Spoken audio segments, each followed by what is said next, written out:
want to put this thing up? How you gonna put it up? Because it look a little lower. He look taller than the.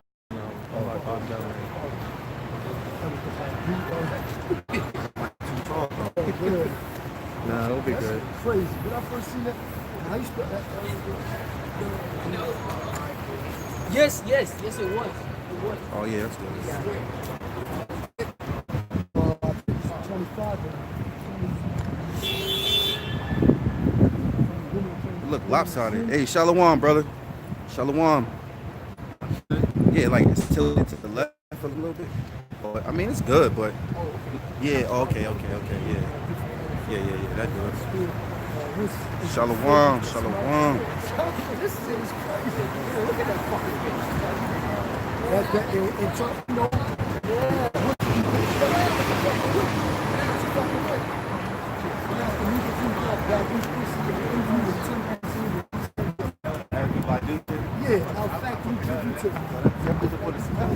Superpower.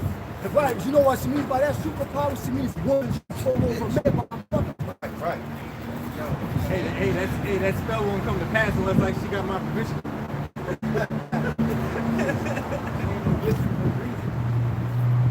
Say, look, Levi? there's an urban legend that might I don't know. I don't like it though. She said, Levi really be into that. women can, Ghana, or they wish the women, all that. God, yeah, first, Shalom. We are the real Hebrew Israelites. We come in week in and week out to prophesy the downfall of America, Babylon. But first, we'd like to give all praise, glory, and honor to Yahawah, BaHaSham, Yahawashi, BaHaSham, Qadash. Double line of the GreatMillStone. All the faithful Lockin, pushing his word throughout the 4 winds. Keep on pushing. Now, we're going to get into an article. BaHaSham, you can read that article. Just go to the news source of it. We're going to get into an article about Erykah Badu's what she's marketing right now. And the brother going to go into it and show you how these women are wicked. All right, and a lot of you men that follow these type of women, all right, going to be put to death. All right. Yep. So this is Erykah Badu is working on a new perfume that smells like her vagina. All right. And she's working on a new perfume. She's trying to get this marketing and promoting a new perfume that smells like her vagina. All right. Now read on. This is finally said a great dignity, man. You know that's disgusting as all hell because in order for them to get the perfect smelling of her shit, she gonna have to have somebody down there to examine and take tests and all that. She's doing that. She's doing it exactly. We can grab that too. Instead of sweet smelling, to be stick. So it says Erykah Badu has been working on different items for her new online store, one of which is a fragrance that smells like her vagina. So Erykah Badu is working on a fragrance that smells like her vagina.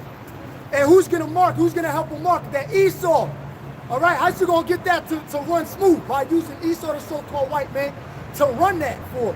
All right, a lot of these women gonna buy that damn product. All right, it's gonna cause men to be put to death. Right, it's gonna be adultery. All that's connected within it. You know what I mean? Go ahead, Quick precept, man. This is Ecclesiastes chapter 10, verse 6. Folly is set in great dignity, and the rich sit in a low place. Right. Folly is set in great dignity. That's complete folly. Complete folly, man. And the rich sit in a low place. Well, look at us. We're out here pushing this word faithfully, trying to tell you people out there, all right, because that's what you're our enemies right now. You ain't acting like our people right now, so you got to be put to death. Right? That's folly set in great dignity. All right?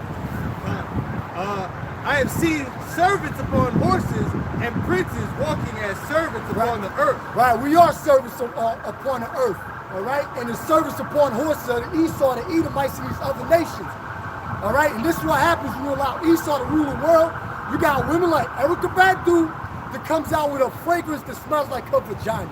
That's folly, man. Folly, complete folly. She announced the new perfume called Badu's Pussy in an interview with 10 magazine, which she said is an olfactory tribute to what Badu calls her superpower. And you see that? Erykah Badu is referring to her vagina.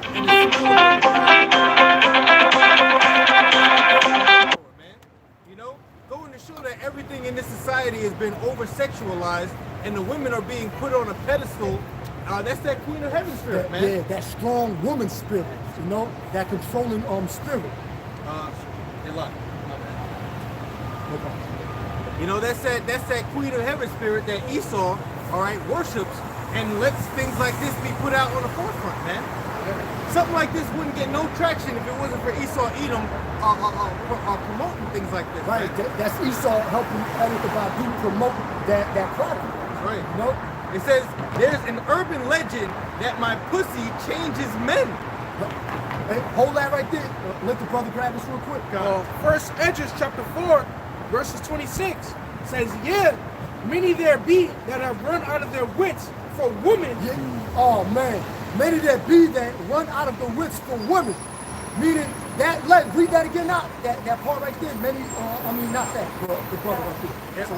It says there's an urban legend that my pussy changes men, she said. Right, there's an urban legend that a pussy changes men, right? Because men fall for pussy. All right, they fall for that. A piece of box. A man to get murdered for a piece of box. All right, now bring that out again. Yeah. First Edges chapter 4, verse 26. Yeah, many there be that have run out of their wits for women. Real quick, definition of wit, right? Simple Google search. It says the definition of wit: mental sharpness and inventiveness, keen intelligence. So people have lost their damn mind, all right, their mental sharpness for a woman, man. You know, even Tupac said that. He said, jealous niggas and broke bitches equals packed jails, man. You know? So dudes go crazy for a goddamn woman, man. You know? And in America, you gotta take her out. No woman is worth your whole life being in jail, being in prison for the rest of your life, or getting put to death. Okay? And besides, like, you know, like how there's like, you know, you got boxers nowadays, like before they line up for a fight, what do? They abstain from having sex with a woman because it weakens their legs. But for a lighthearted part of it, I remember years ago, I used to watch a couple episodes of Seinfeld, and I remember there was a particular instance where there was Seinfeld and this girl Elaine that he used to be down with, and there was a part where they made a bet with each other that they were going to abstain from sex, right? So when they abstained from sex, as time kept going on, the girl, the woman, Elaine, she was getting stupider and stupider, and Seinfeld was getting smarter and smarter, and he was getting strong in his wits. And then they finally broke the deal and had sex, and immediately Seinfeld was stupid. He couldn't even have a thought in his mind, man. Going to show that this vagina weakens a man, you know, physically and mentally. Going in on many people have lost their wits for a woman, man. So many people have lost their intelligence, and having it decreases when you go pop these women, especially with a product like this. You know what that's going to cause these women to do? Brothers want to grab that Vasti, even though she a heathen, but to put out the information on, you know what I'm saying, Vasti, when she disobeyed, I think it was Xerxes' command. That's what happens when you allow these women to go astray and you don't hold them under subjection. They're going to do that. All right? They're going to make a mockery out of you. That's what she did with the king. Yeah. But you know, hey, for one, you know, spiritually, you know, when you have sex with your woman, you know, you're defiled to the next level. You know? And, you know, you got these wicked-ass women out here that done had sex with many men. And I saw Elder Prophet DeBar, he put a show up, I don't know if it was today, but I saw it this morning. And I guess it was a video from this other guy.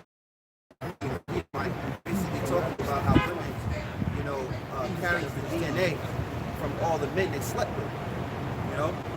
So, let me just read the scripture. This is 1 Samuel 21 and 5. And David answered the priest and said unto him, of a true woman have been kept from us about these 3 days since I came out. And the vessel of a young man are holy, and the bread is in a manner common. Yea, though it was sanctified this day in the vessel. So the priest gave him hollow bread, so there was no bread there but the showbread that was taken from before the Lord Yahawah to put hot bread in the day when it was taken away. So David ate the showbread, but why he was able to do it? Because he was clean. You know? He was talking about about having sex with a demonic ass woman like Erica Badu that slept with damn near probably everybody in the industry. You know? They have the old witch, man. You know? And then you saw like when she was holding like certain awards out there in that demonic type of clothing, you know, representing the Baphomet, you know. She's like basically a sex goddess, man. You know, you got sex with her, the next thing you know, you lose your mix, man. You done lost your goddamn marbles, man. Hey, could I have two? And that's the spirit that's really out here now. I was talking to this dude on the job, and he was saying that you know, a lot of people they were talking down about the halftime show and the Super Bowl because it was over sexualized. It was too sexual. You see? So that's what Esau is really pushing nowadays, man. Then you got the Valentine's Day thing coming up. Oh yeah, and everything too in the movies, man. They're pushing these women as if these women are warriors. They're up there, they're pushing the woman goddess, man. Yeah. You know, this deity of this woman worship shit, man. You know, every time you watch an action movie, the new thing now is this woman. I watched the Terminator, the last one, you know, the latest one they had. Yeah, Sarah Connor. Woman up there like she was some type of hero, man. You know? I said, get the hell out of here. Every movie, every show I watch, when you deal with action, someone being a fighter, a warrior, it's a damn woman now. Mm-hmm. And when it comes to women for sexualized, so like the halftime show, I had I overheard an Edomite coworker who was pretty much very conservative, and I was surprised to hear her say that. But when she commented on the Shakira and J-Lo halftime show, she was saying, "Oh yeah, the dancing was really nice, and they were dressed real conservative and everything like that. Like I thought it was very tasteful and things like that." And I was like, "Yo, what the fuck are you talking about?" She was dressed like a slut. She was up on a pole, swinging around and doing all this stuff. And that just goes to show that these Edomites, they subscribe to that kind of mess, yo. Even on the same token, they want to call themselves righteous, ladylike, and conservative. Right. It's all bullshit, man. Hey, what's her name? What's her name again? Lopez? Jennifer Lopez showed her twat to the whole world, man. Right. She went up there, she did the famous pose that Little Kim did, Nicki Minaj did, Beyonce did, is when she squat and opened her shit up. Yeah. Baphomet shit, man. So she showed the whole world her twat, man. I think that was a halftime show too. Right. I might be mistaken. Yeah, you're right. Hey, and that's why also, you know, I just want to say, the nations are jumping the one with wrath for fornication, you know, going to tell their democracy, okay, and all the ways of Esau the so-called white man, because now you got the damn WWE, they go over to Saudi Arabia. In Saudi Arabia, Ishmael already knows they're all over women. But here they also let them start to drive now, things like that. But now here it is, they're inviting these women to come and wrestle and beat the shit out of each other in front of a damn ring in front of thousands of Ishmaelites, man. Ishmael wasn't never on it like that. But guess what? Now they're drinking Esau's wine and pulling us slowly. You ain't about 20, 30 years, miracles continue. Guess what? Ishmael gonna have the same action-packed Ishmaelite women movement, man. Let the brother grab me real quick. Just to prove a point, you know what these women do. This is Esther chapter 1, verses 10. It says, on the seventh day, when the heart of the king was merry with wine, he commanded Mehuman, Bisno, Arbona, Bigno, and Abagno, Zephon, and Carcass, the seven chamberlains that served in the presence of Ahasuerus the king, to bring Vashti, the queen, before the king with the proud royal, to show the people and the princes her beauty. For she was fair to look on. The queen Vashti refused to come at the king's commandment by his chamberlains. Therefore was the king very wroth, and his anger burned in him. Then the king said to the wise men, which knew the time, for so were the king's manners were all about new law and judgment. And the next unto him was Karshana, Shethar, Admatha, Tarshish, Meres, Marcelo, and Meluku, the seven princes of Persia and Media, which saw the king's face and which said, "Where's the kingdom? What shall we do unto Queen Vashti according to law?" Now these Elamites right here, they ain't playing no games when it came down to the women. Right? Even though these are heathens, which prove the point that Vashti caused the cancer to spread among the women. All right? And disrespect the king's command. Right? Because when a man tells you to come over here, you would bow down to that man. You would consider that man Lord. Like the brother looking for the scripture, Abraham, Sarah called Abraham Lord. Hey, even and she passed it down because Rachel was calling Israel Lord. You know, so they actually was passing, you know, good things down. But now what do women pass down to their daughters? Nothing, man. They don't teach them how to cook. They don't teach them how to clean. They don't teach them how to be ladylike. It's done, man. That's why this generation is the worst, man. Right? Reading on, it says. This is 1 Peter 18:3. chapter 3, verse 6. This is 1 Peter chapter 3, verse 5. It says, for after this manner, in the old times, the holy women also who trusted in the Most High adorned themselves, being in subjection unto their own husbands, even as Sarah obeyed Abraham, calling him Lord. Wow. Even as Sarah obeyed Abraham, calling him Lord. That's how our women work back then. Okay, Lord, you want me to, that's what does a woman mean? A servant. That's all it means to be a servant. All right, a servant underneath her man. But Sarah called Abraham Lord. So she acknowledged and she bowed down saying, look, I gotta do everything this man tells me to do. But these women, everything I do is gonna get a lot of you women put to death. And it's only more fire for the few. You know, which the Lord don't, he's a drama king, you know what I'm saying? The Lord wants that to go down like that because he wants to kill you women.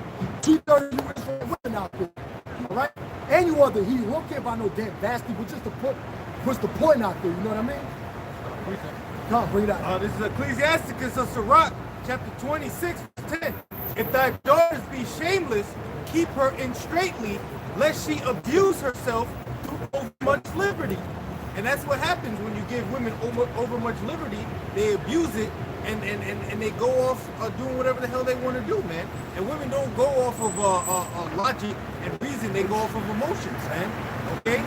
So it says, read it again. If thy daughter be shameless, keep her in straitly, lest she abuse herself through overmuch liberty. Watch over an impudent eye and marvel not if she trespass against thee, man. Because if you don't keep your woman in line, you know, hey, then she's gonna utterly supplant you, man. Yep. Hey, that's just like the same characteristics of Esau and Edom, man. That's why it says that's why the serpent and Eve was a match made in hell, man. Because if you don't keep them under subjection, if you don't keep your eye on them, they're gonna utterly supplant you, man. Can I just say something too? Now the woman is wearing the pants. I'd have got that saying in the world. The woman is wearing the pants in the house, and the men wearing the dress. So it's vice versa. It's opposite. Yeah. Hey, real quick, bro, with that liberty, you just check out the movie Taken, man. You know, right? Here she had mad liberty, you know, because of her mom. She was moving how she wanted to move. You know what I'm saying? And look what happened. She ended up getting fucking kidnapped, man. And that's so many of these women's stories, man. They go missing, you know. Now they're up in a goddamn basement somewhere, man. Or they're up in a shipping container. That was Daredevil. In the very beginning, he was whooping their ass, and he opened up a shipping container. The fucking woman was in there, man. That's what happens when you give a woman too much liberty, man. She goes and gets into trouble, man. And she'll bring back some slime ball ass nigga, you know. Like Easy had the song "Boys in the Hood." He said her pops was talking shit, so I threw her right across and knocked his old ass out. See what I'm saying? That's what happens, man. She goes and she brings home niggas to get her whole family fucked up and shit, man. See, that's why these women need to be kept in straits, man. You know, it's not good for them to go out and do what they do. Nothing but trouble comes from that. And then what? She hopped from this man and this man. Now she causing beef and rifts. Matter of fact, look at goddamn Troy. There was 2 cities I went to war over fucking women, man. So women brings nothing but wickedness, man, when they ain't kept in straits, man. Yeah, and in that situation with Taken, she wouldn't listen to the father. The father didn't recommend it. Oh, you don't know what the hell you're talking about. She got kidnapped, thrown around, passed around like a harlot, like a damn doorknob. And then her father comes and rescue her, and all of a sudden, oh, I love you, daddy. You know what I'm saying? It's just like Die Hard, man. Oh, you ain't shit, McLean. Things like that. My name is Gennaro. But then when he rescued your ass out of a damn building or whatever, now all of a sudden you're Mrs. McLean and shit, man. You know? You women are full of shit, man. Yeah. Let me read this again. This is Ecclesiasticus of Sirach, chapter 26, verse 10. If thy daughter be shameless, keep her in straitly, lest she abuse herself through overmuch liberty. Watch over an impudent eye, and marvel not if she trespass against thee. She will open her mouth as a thirsty traveler when he had found a fountain and drink of every water near her. Because what, she's undisciplined, man. You know? Like I said, women go over their emotions and they'll just, you know, fool around with whoever they feel like it based off of whatever whim they feel in their heart, man. You know? And drink of every water near her. By every head she will sit down and open her quiver against every arrow, man. You know? You know what that is? That's because of the false philosophy that's going on in the world, which is that one, which is Esau's one, man. And another thing why Esau promotes Jacob to be over-sexual like that, because of why? It keeps you from your power, man. Who is our power source? The Heavenly Father, Yahawah, BaHaSham, Yahawashi. And I got a quick scripture to back that up. This is Judith, chapter 1, verse 17. And whilst they sin not before their God, they prosper. Because the power of the Most High that hateth iniquity was with them. But when they departed from the way which he appointed them, they were destroyed in many battles very sore, and were led captive, and they were not theirs. In the temple of their God, Yahawah. I gotta say this, man, and that's why all over the TV you got red lobster out there showing that steaming shrimp. The steam is coming up off it, and they squeezing the lemon on it, and everything, and it looks so delicious, and they're advertising it to Jake because they want you to go off, because they know that if you go against your law, statutes, and commandments, your power is going to be far from you, man. And that makes us in the sense of the category of being category, because you have three classifications of men on the earth. You have the sons of men, which are the heathens. You have the sons of the living power, which are the Israelites, and you have the sons of the wicked. So when Israel go off, that basically makes us powerless to the point where we become as the sons of men. You know, like we're heathens. You know, look what he said in scriptures in Jeremiah: "Be not dismayed." Be not dismayed at the sounds of heaven. Now, I don't want to change the subject, but I was just recently watching a video, and I don't know if it's in China or wherever this place is at, I forgot. It was like a compilation type clip, and it was showing you this rock. It was like basically defining gravity. These certain things that define gravity, which puzzles scientists' minds because they can't explain it. And one was this rock that's actually on a cliff, but it would never fall off. It's basically something to do with gravity, and I guess the force within the area on the rock, the element, whatever, is just hanging there. And you can literally put your hand under the rock and it look like it's gonna fall, but it's not. But then you got these goddamn boots, these Moabites worshiping it. They bowing down to the rock, they painted the rock. You know what I'm saying? What happens is these Edomites are making you powerless, man. They want us to be as them, and that's when you're weak, and that's when they can take advantage of you, man. Just like when these rappers or these celebrities, they go sell their soul. Now you're giving them power to kill you, man. You sold your soul, man. We haven't sold our soul, man. Matter of fact, the Lord had bought us with a price, man. You know? Jeremiah chapter 10, verse 2 said, "Thus saith the Lord, learn not the way of the heathen." Hey, learn not the way of the heathen. The way Erica Badu is doing is trying to start some new. She's trying to up the level of wickedness, man, of sexuality. I mean, how far can you go? There's homosexuality, transsexuals out here. I mean, damn. How far can you go? You know? So follow not the way of the heathen, man. And that's the reason why we scattered too, because the Lord said if you don't destroy your enemies, okay, you just do like Agag. He said, you had a what's his name, didn't want to Saul. Yeah, Saul didn't want to kill Agag. All right, so that caused a big problem, all right? So now we didn't want to kill our enemies or whatever. So the Lord scattered us. Say, okay, you don't want to do away with these, get these heathens out of here. Don't follow the ways. And the Lord got to scatter you now into all the corners of the earth. Real quick, when you said that, it made me think of with Moses. Remember when we opened the ground up and we swallowed them? Because I believe we took them before you weren't supposed to, and they hid them in their tents. Joshua? Oh, that's Joshua. That was Joshua. That was Yeah, he killed his whole family. You know?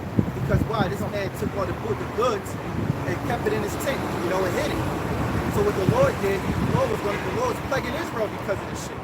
So then Joshua got down to the point, And then here it is, you had this nigga amongst them causing damage, man, because they wasn't following the ways of the Lord, just by them stealing, man.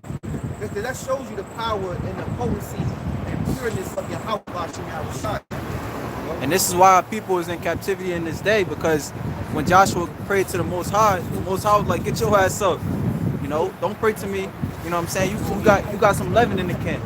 You know, so you gotta get that out of there, man. You know, and then the Lord came back and blessed, man. So until the 2/3 be purged out, you know, we gonna continue to be in captivity, man. Yeah, that's right. A little leaven is the whole lump. Let me finish this. This is Jeremiah 10:2. Thus saith the Lord, learn not the way of the heathen, and be not dismayed at the signs of heaven, for the heathen are dismayed at them. And we got, I don't know, did it happen already? The blood moon? That they was talking about? Oh, that's supposed to be tonight. It's supposed to be tonight. You're gonna have people sacrificing tonight. These devil worshippers, man. Okay? You're gonna have people crying and trying to get to the height. You're gonna have Edomites going to the highest peak just to get a better view, man. And they're gonna say prayers and all that, man, and cry and, oh, how beautiful it is. Why? The Most High made these things. He made the stars and the moons as a sign to show forth the season and time we're living in, man. You know, to count, to know what season and time we're living in. Not to worship, man. And that's what heathens do. You know, and here it is, Jake, our own people, and even these heathens will laugh at us because we won't bow down and do what they do. But then, hey, what's gonna happen is when the Lord finish fulfilling these prophecies, then we're gonna see who's gonna be laughing, man. Verse 3, for the customs of the people are vain.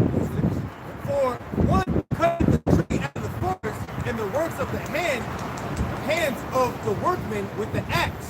That's your Christmas, man. Going into your, with the palm tree, you know, that's your Christmas, man.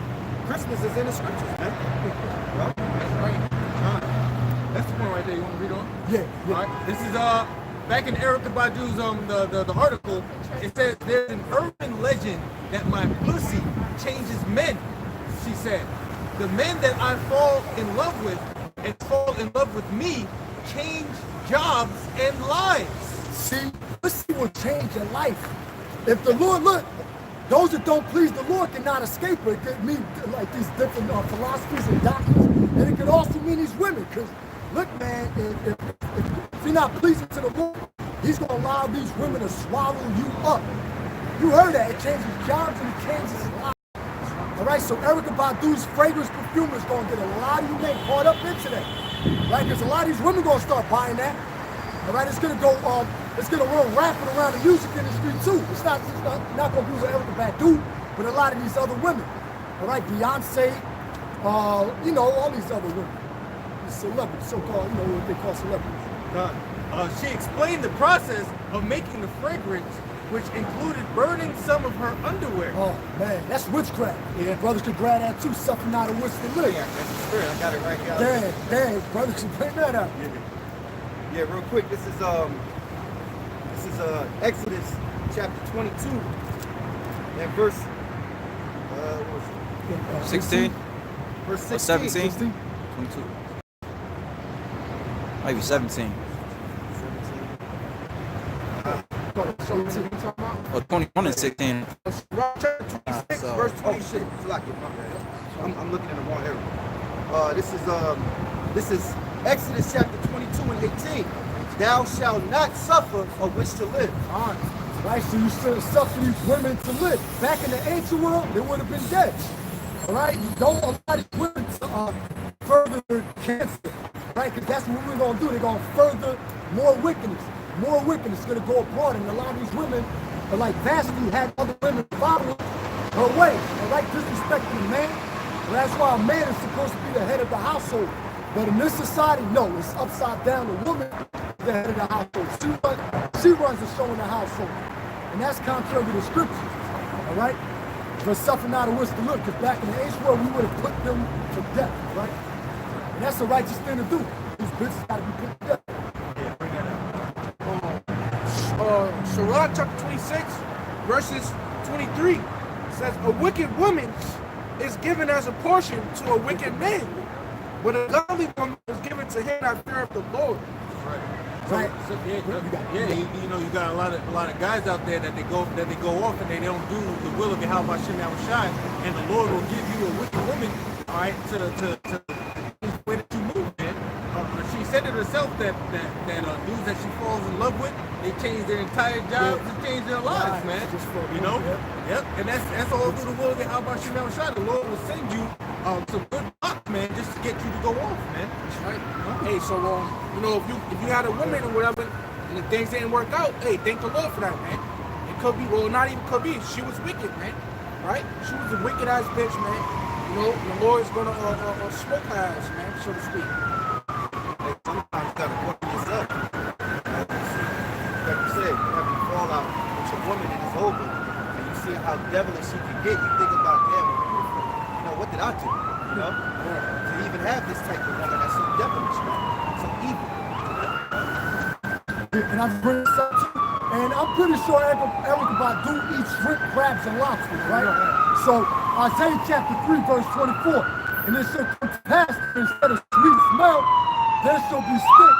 So really, it's really a stink fragrance. So really ain't no sweet smell. All right? And a lot of these women popsters smell death, all right?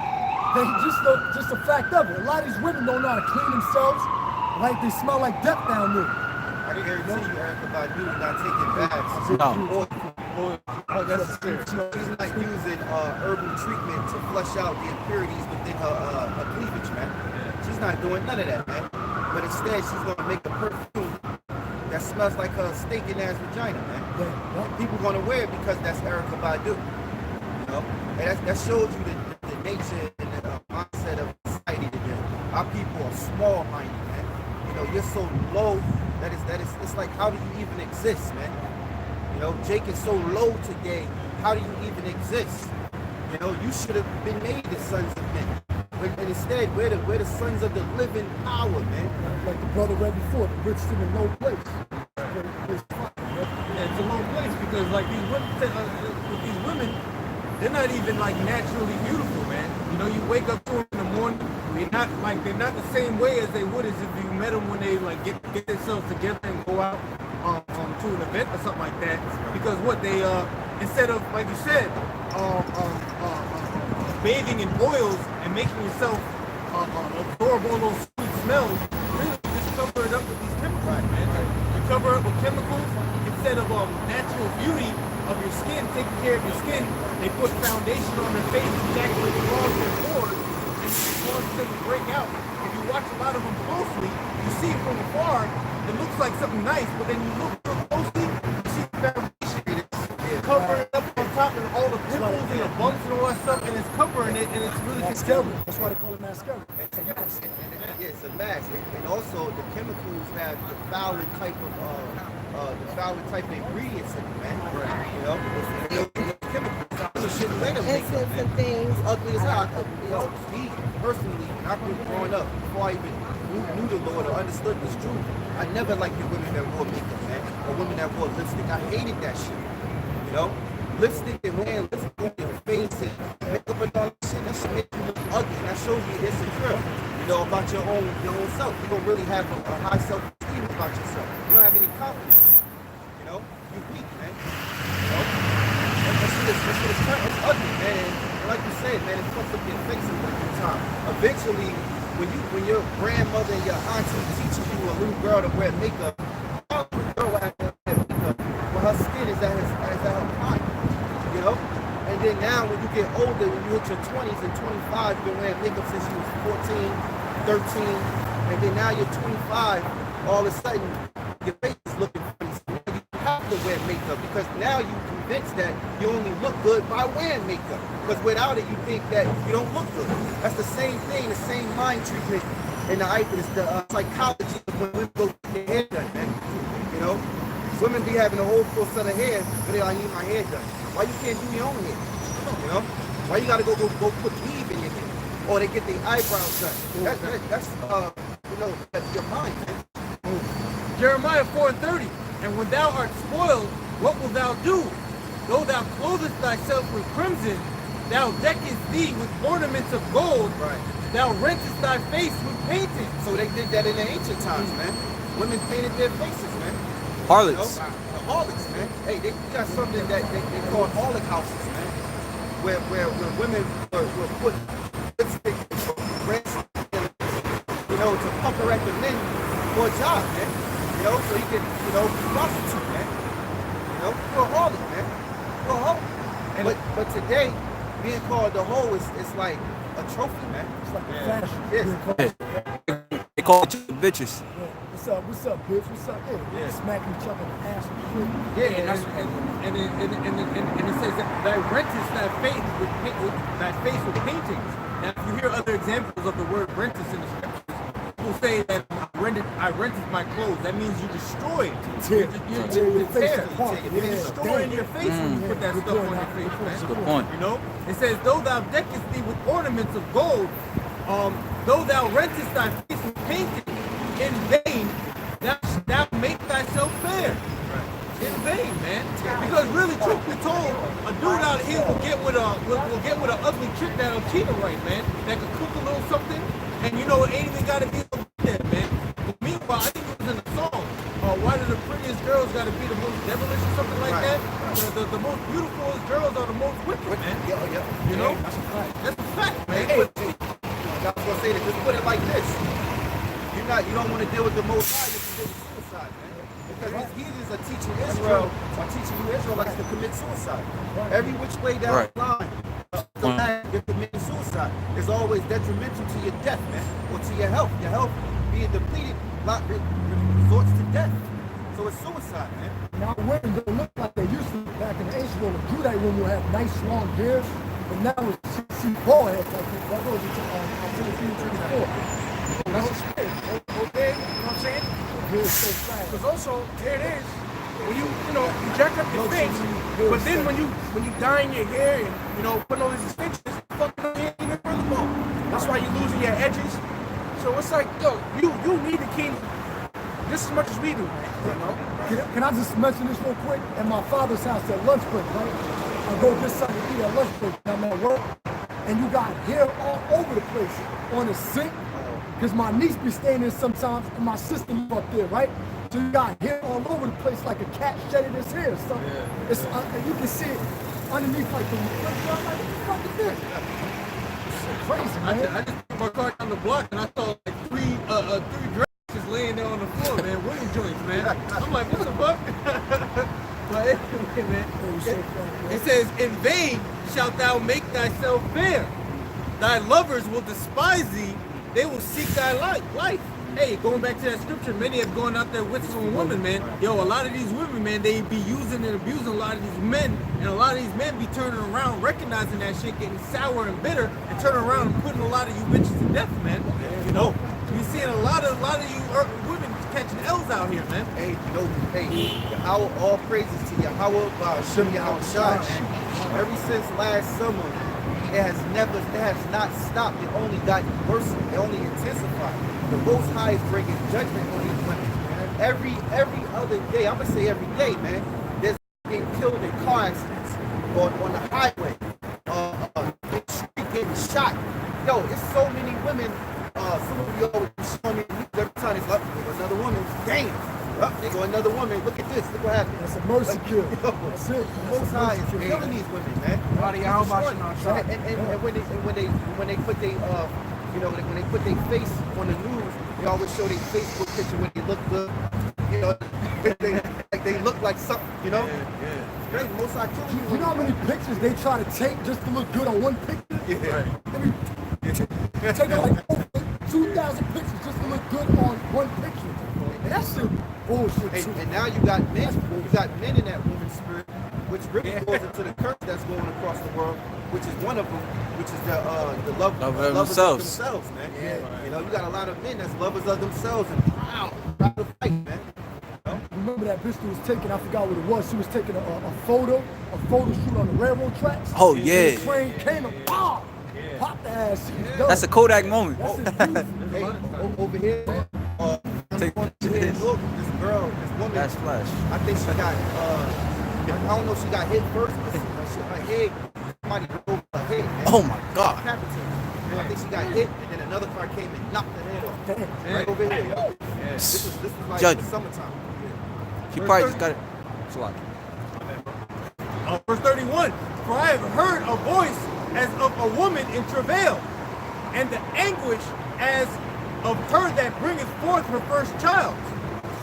The voice of the daughter of Zion that bewaileth herself, that spreadeth her hands, saying, woe is me now, for my soul is wearied because of the murderers. See, so that's what's coming, man. Alright? These women are in for a fucking treat, man. Okay? They're prideful as hell. That's why we rejoice, man, when we hear things like that, man. You know, these women think they can't be touched just because they look like something, man. Well, guess what? When all hell break loose, your looks ain't gonna get you saved, man. Right? I don't care how the fuck you look, man. You know, if you're, hey, man, we gonna be able to know your spirit, man. You know, because you're gonna be brought into a low ass estate, man. You know, you're gonna realize that you are the weaker vessel. And when all hell break loose, and people rape you, man, and then the gym is another thing, man. You know, it is when you go to the gym, they literally work on that ass to make it fat as hell, man. Yeah, yo, every woman, yo, I'm That's telling you, true. at the gym. That's facts. At the gym, any woman in there, old, young, they always working on legs. You're trying to get their ass. That's the only Yeah, that's they true. work on their stomach. Nope. They do exercise that's sexual, like, you know, they sit down and go, Yo! and then she got them tights on and she already got a big butt. So, you know, men, they're running, looking Exactly. you know, like every woman That's that come crazy. in, man. And so you gotta go in there with shades on and shit. So they don't see you staring and shit. Yeah, crazy, man. She knows what she doing. And then here it is, all the men working out here. She come right in the front of everybody. Draw the attention on her by just walking past. Man. You know?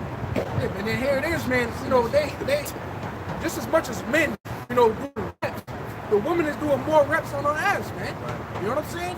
And that shit is huge as hell. And you see that she's really putting in that work, man. And the work is paying off. But they're prepping themselves for martial law, man, because that's wicked as fuck, man.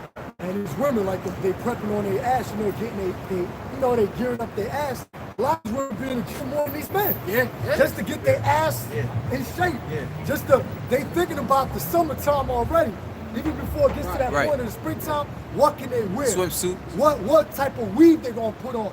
What type of suit they gonna put on? So they already plotting that, man. They way ahead. Like, You know that our people, you know, lead the way. All right, the so-called white woman.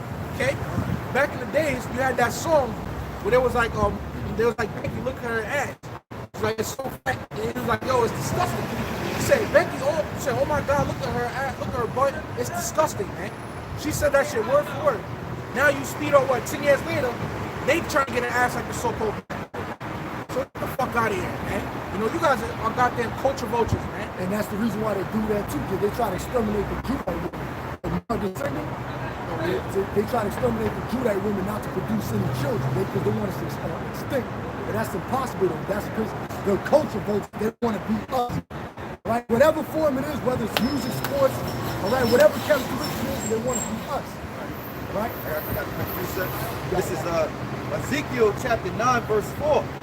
It says, and the Lord Yahawah said to him, go through the midst of the city, through the midst of Jerusalem, and set a mark upon the foreheads of the men that sighed and that cried for all the abominations that be in the midst thereof.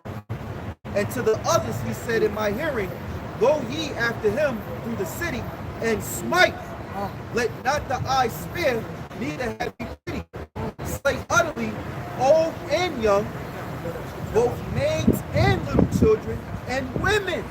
Right? And those men that have that exemption from judgment, the word is the why. Right? To be exempt from the judgment coming. But better not read that again out the bottom part. Slay utterly old and young, both maids and little children. So the Lord doesn't care. He doesn't care about your emotion. Right? Old men, little children, whatever it is, the Lord wants them dead. Why? Because we're signing crime. We're trying to get you right, but you're refusing to hear these words. All right? You don't want to get right, so the Lord got no use for you but to kill you. And it's only a mercy kill. All right? It's only a mercy kill. Right? It says, Fucking eyebrows, soon ain't gonna be a mercy killer. Man. You know, the scripture say they shall die of grievous deaths. Yes, You know? animal attacks, newly created beasts, diseases. You know what I'm saying? Where your head just fucking melt. Your head just fucking melting off, falling piece by piece, man. You know? The Lord's coming crazy in these last days, man. Because he's serving, man. And these are warning shots. These are little warnings. Like, the Lord could do way more than what's happening on earth, which he is going to do way more. These are warnings. Why? Because his prophets are still out here prophesying and warning the people, crying out day in and day out. But the Lord could do way more than what's happening now. You know? Coronavirus, all this shit is getting worse and worse, and it's only going to get worse and worse, all right? Hey, and if I could add, the Lord will do, he is going to do, because he said he's going to release the weapons of his indignation. Right. And I was watching a video the Apostle Rawchaa had did about Doomsday. And in the documentary he was going into, he was saying when a nuclear missile hits, the middle of that bomb is 10 million degrees Celsius. It's 10 million degrees Fahrenheit. So just imagine the anger that the Lord is coming with, you know. And plus, after the missile hit, all right, it's actually worse with whoever does live, which we know nobody is, all right. But it's actually worse for whoever does live, because they're gonna eat the winter, you know. Yeah, that just shows you the Lord's indignation. Which the word indignation means righteous anger, man.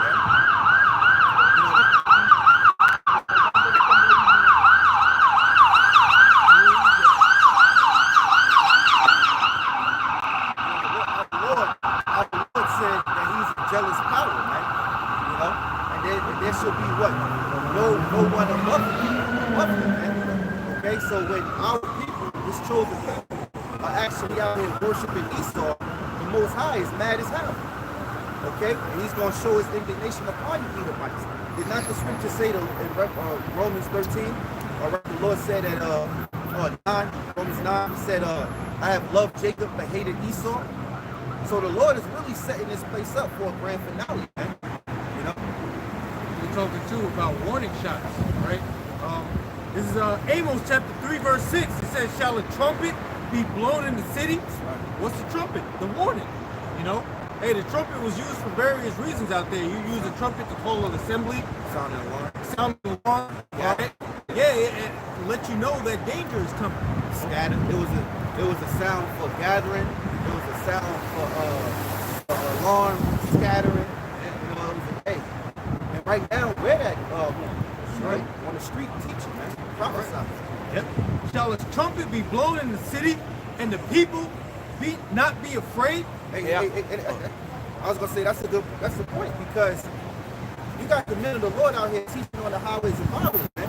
And we're bringing out the prophecies. We're foretelling you what the Lord is gonna bring. We're foretelling you what's gonna come to pass, and you're not afraid. You know, you're not afraid. The Lord says, shake at his word. They don't fear. The scripture says, shake and be afraid of his word. These people ain't afraid. And the scriptures, hey, even the angels tremble at his presence, man. You know, you got the angels. I went over this week. You have, you know, the beasts and the elders up in the spirit realm, in the fourth dimension with the Lord, where they bow down into the Most High, man. So the Most High have angels that bring it to him, man. You know, sing songs into him, man. And they don't stop praying either. They continue, you know, just like us too. We're out here pushing his word out, sounding the alarm. You got to do that. We can't stop. You know. Shall a trumpet be blown in the city, and the people not be afraid? Shall there be evil in the city, and the Lord have not done it? Right. Hey, the Lord want all the credit. Our Heavenly Father want all the smoke. He want all the credit, whether it's good or bad. Okay? When there's evil in the city, and the pestilence is coming through the city, and people are dying, the Lord said, look, I did that. Look at me. I did that, you know? And even when he exalts his righteous ones, I did that, man. You know? Case in point, the coronavirus. You know, here it is. I mean, those Moabites over there, nasty as hell. We eat back soup and live baby rats and octopus and all that stuff. It's no wonder that viruses come out of that country so rapidly. But ultimately, it was the Lord that did it. Right. It says, "Shall there be evil in the city, and the Lord have not done it?" You bring the word evil. That's evil, which means times, and ill, which means bad times.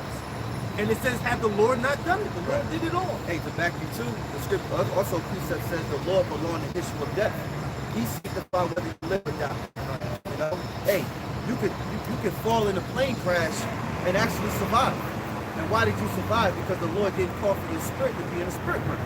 So you survived the crash. You might not even have any injuries, man, or maybe minor injuries, man. But if you die, that means the Lord required your soul, man. It was time for your spirit to go back to Him.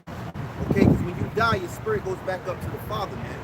You know, we wouldn't be alive if the Heavenly Father wasn't alive, man. If He didn't exist, we wouldn't exist, man. And that also goes for the heathens, for you Edomites. You're not above the Most High. You only exist because the Lord exists, and He created you, man. So how dare you? Why is dirt and ashes proud? That's all. 2 Peter chapter 2, verses 9 said the Lord knows how to deliver the godly out of temptations and to reserve the unjust until the day of judgment to be punished. Because that just proves and shows you that we may you know, get a little angry sometimes because it's like, damn, man, how long, man? Fuck with the shit, you know, you're cursing it out. But the Lord knew how to reserve the wicked for the day of judgment, man. You know how to stop, you know how to save a brother from being tempted of Satan, from falling down that path. You know how to save you, man.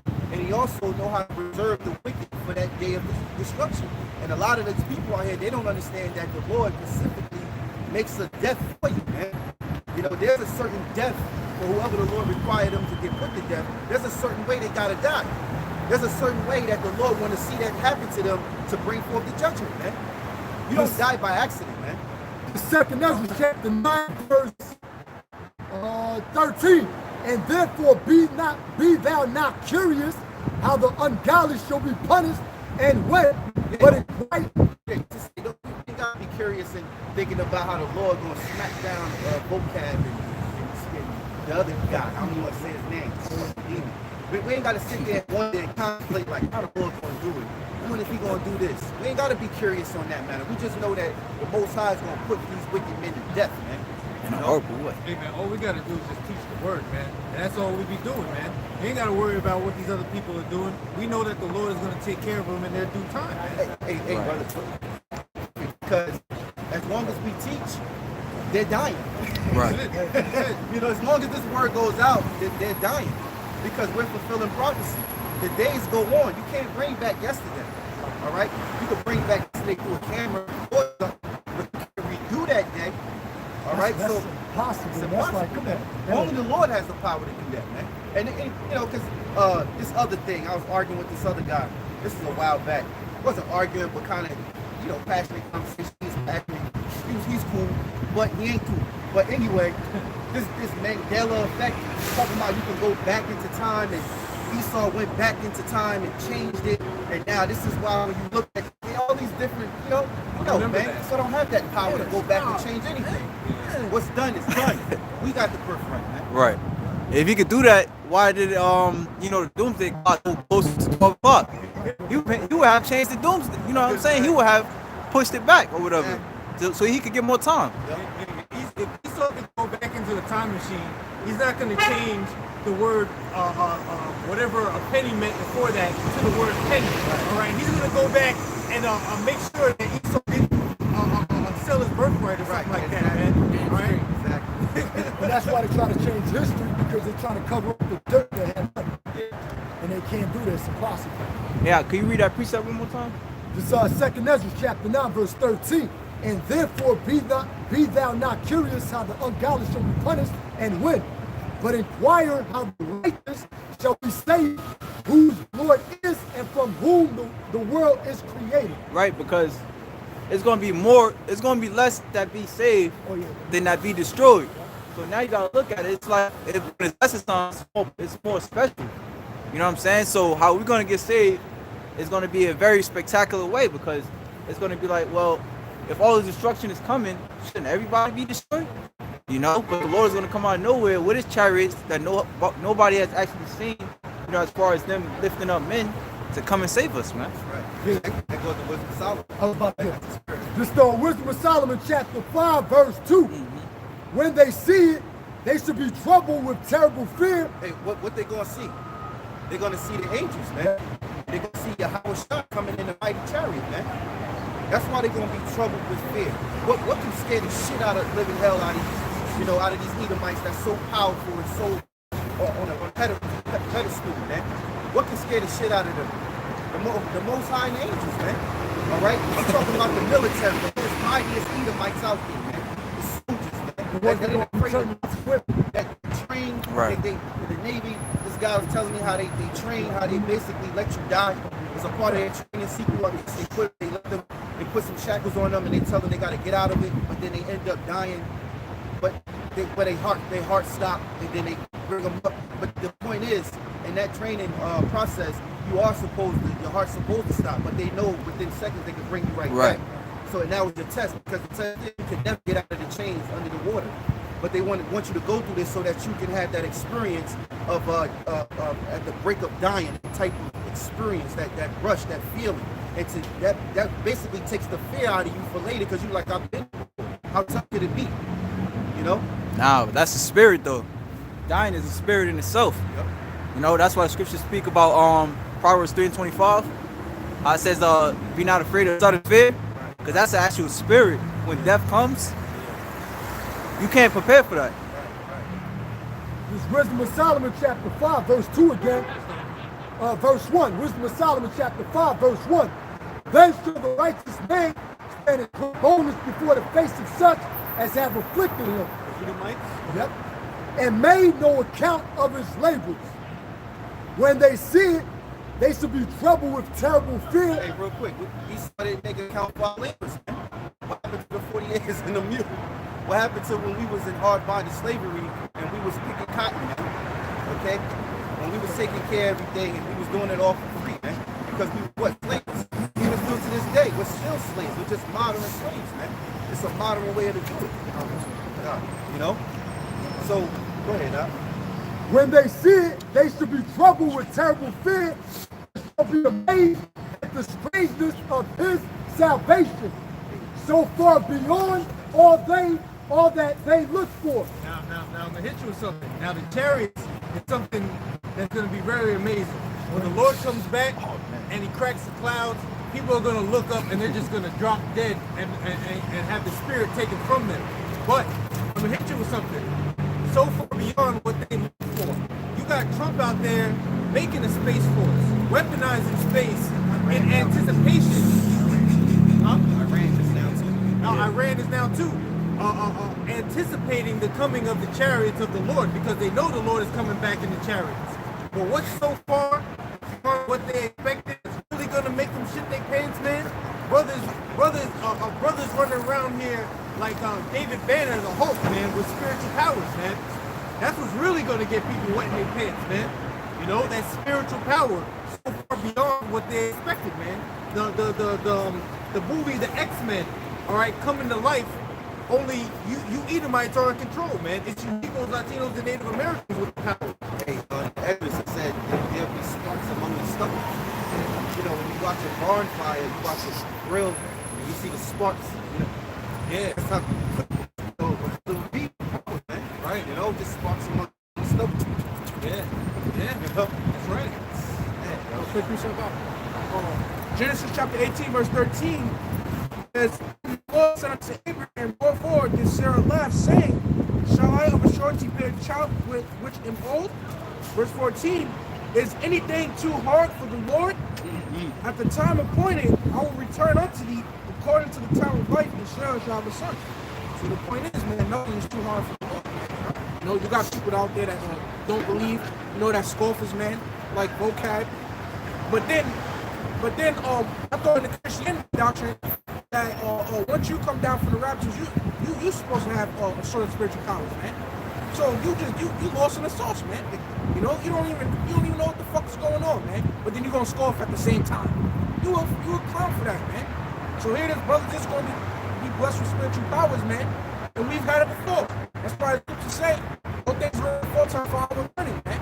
Whenever we went to war, you know, and the Lord was on our side, it'll be like 500 of us taxing like 1,000 people's asses, man. Right. You know, that same thing is coming back. It's just that you haven't seen it in a while, man. you had the Ark of the Covenant, right? And when that was released, we was given some type of spiritual powers. Why you think when King David danced so fucking hard, his pants fell down, man? You know? Because that Ark of the Covenant was crazy from the Lord, man. So that spirit is coming back, man. Why you think 7 women shall cleave unto one man in that day? One man of the Lord. Because they know that we're going to be able to provide for them. That's if you was a halfway decent in Babylon, man. This Hey, real quick too, you know, these that church shit, government churches, being the Baptist, Pentecost. I just saw this video yesterday, and y'all a bunch of bug outs, man. they dropping dead. They Yeah. dropping dead too. Oh, yeah. A bunch of bug outs, man. They had this show at their church where this black woman dressed up in all white. She had boxing gloves on, and she had another man with her in all white. And then she was supposed to be sparring against a guy with all black men, which was supposed to be a scene of the angels fighting Satan. And at the end of the little play out scene they were playing, she beat the angel up. Angels don't fight each other, man. That's what I seen. I said, this is the most stupidest shit I've ever seen. Yeah, because they don't know the perfect scriptures. Yeah, The angels don't fight each other, man. The Lord is not fighting against Satan, man. Satan works for the Most High, man. Isaiah 45. Still, That's no. also why when the Most High in the book of Job called the meeting of all the angels, Satan had to show up, man. He said, man, I ain't going to that. You know, I don't mess with you. You know, he ain't say that.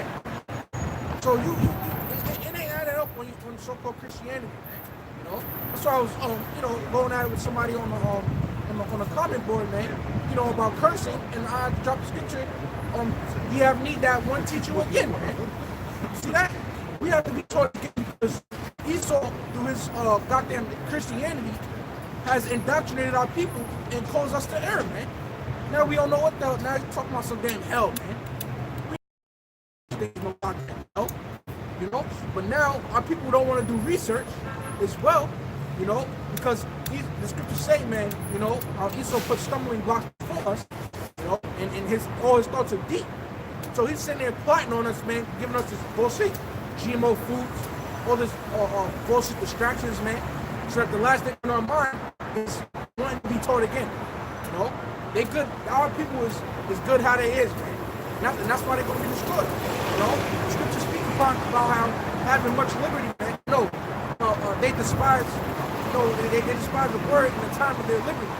Right. You know. Yeah, BaHaSham. And they're gonna be destroyed with that, man. Okay.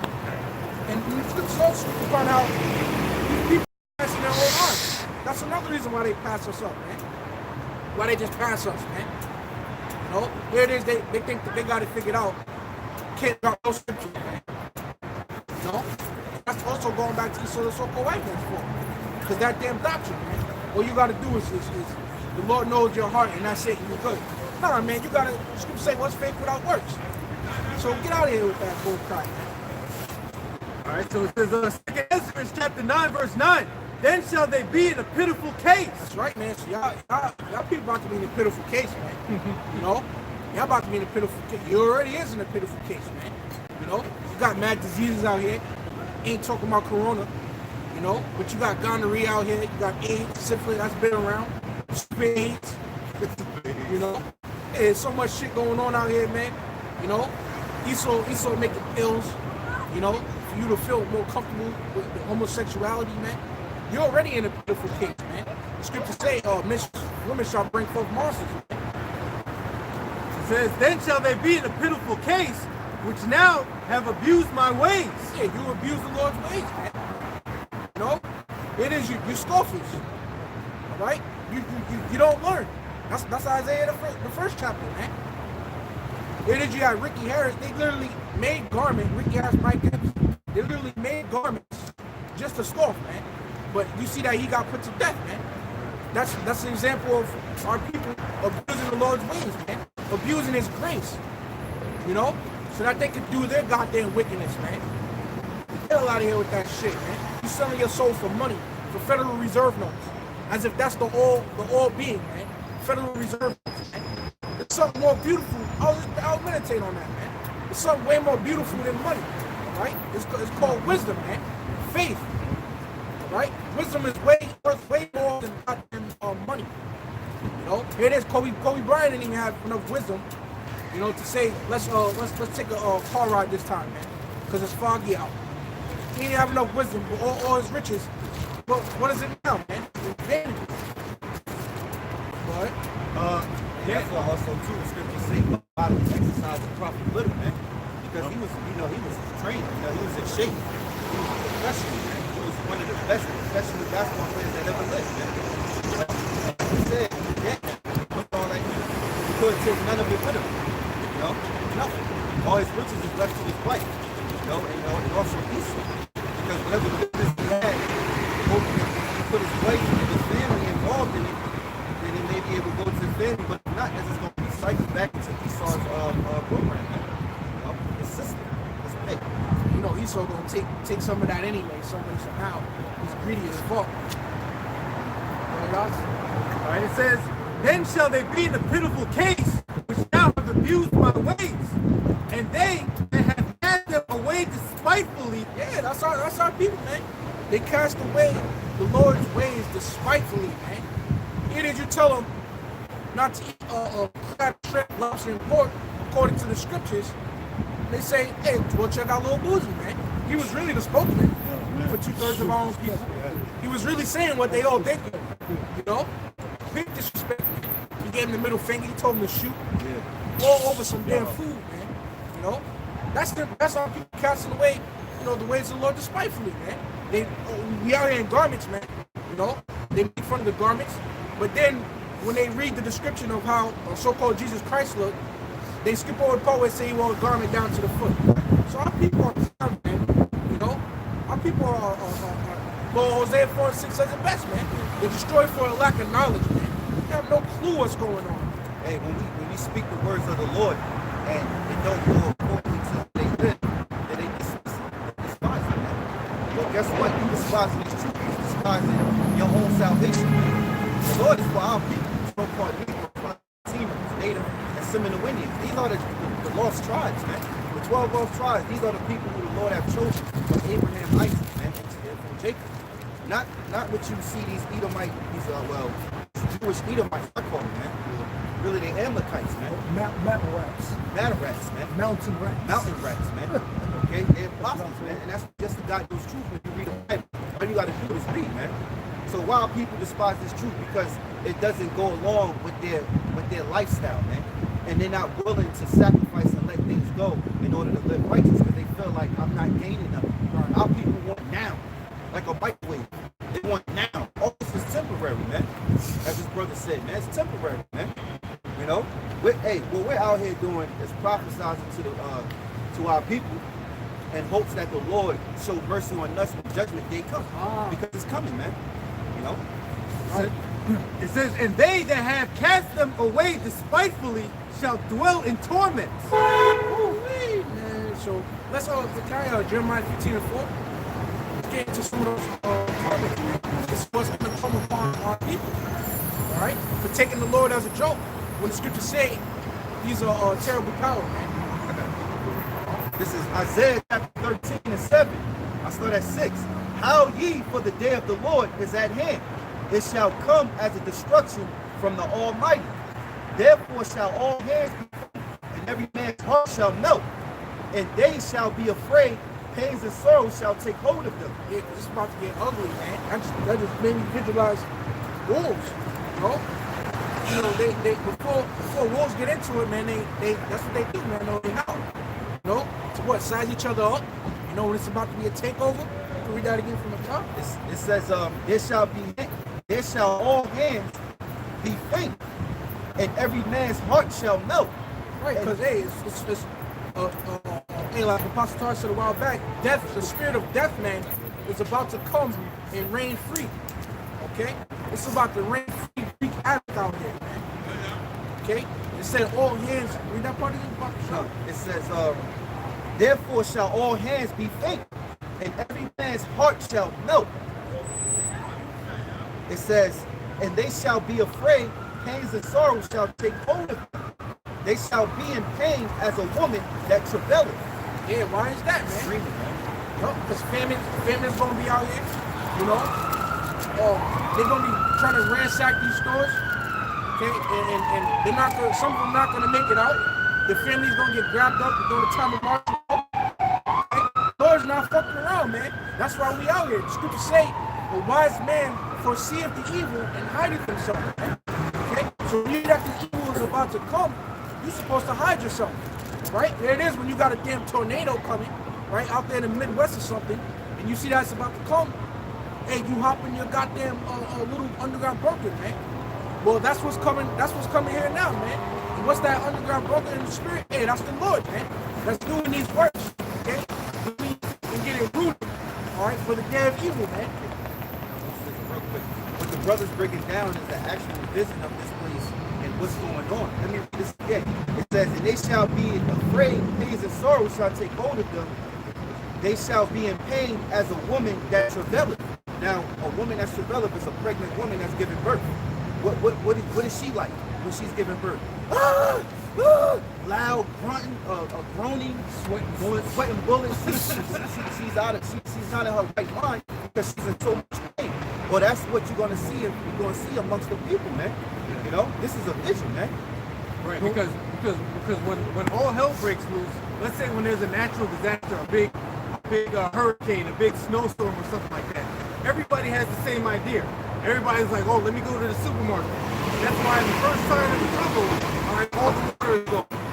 That's why in the first sign of trouble, what is it, over there down in Hawaii a couple of years back, when they had the scare of a nuclear threat over there, everybody had the same idea to go to the airport. So there was gridlock traffic on the way to the airport. Yeah, it's too late. You know, it's too late. The plane don't take off just because you bought the ticket. Yeah, but you need that part. It says, Isaiah 13:8, and they shall be afraid, pains and sorrows shall take hold of them. Right? And that word for pain is distress, right? It also means physical or mental pressure. So they're not going to know what to do. They're going to be trying to figure out the best way possible to escape that destruction. Right. You have to make a decision. It really, if you ain't getting taken up by the chariots, then what decision could you make? You're going to die in destruction. America, Babylon the Great, which means great confusion, it is North America. North America is Babylon the Great, man. And the Lord says he's going to wipe it off the face of the earth, man. All right. You grab Isaiah 33:6. It says, and they shall be in pains as a woman that travaileth. They shall be amazed one at another. Their faces shall be as flames. Right, amazed, man. Why? Because it was all good just a week ago, man. Right? This place is gonna crash quick.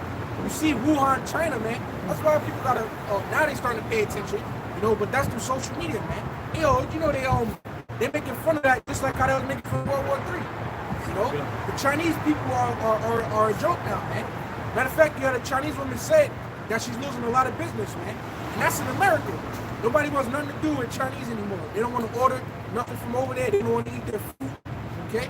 So, so you got to really realize. That's how fast they turn things around. Yeah. Exactly. For that nation that was supposed to be up here, Right. look how fast they crashed it. It's like within like seconds. Yep. Right. And hey, Wuhan, China is bigger than New York City. So imagine that. Imagine if it was New York City, it would be all over the damn news, man. You know, because America is that, you know, that the main country, man, that everybody wants to be in. So, but Wuhan is actually bigger than New York City, man. But now they show the camera out there. There's nobody out there in the streets, man. Wuhan is a big population in New York City. I believe it has a great population. I saw a Another video. city too. I saw a video where they had, I don't know if it was Wuhan, but it was a bunch of groups, Chinese people.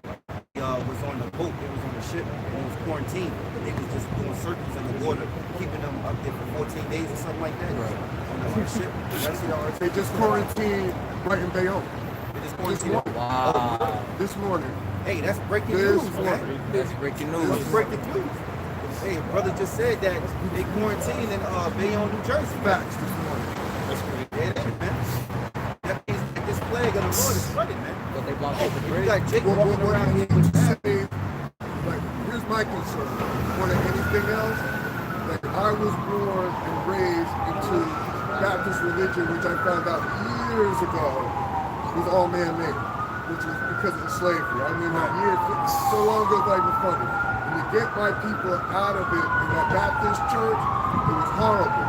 And they all pointed the finger at everyone else, but I said, all these religions came in the same exact time. The same exact time.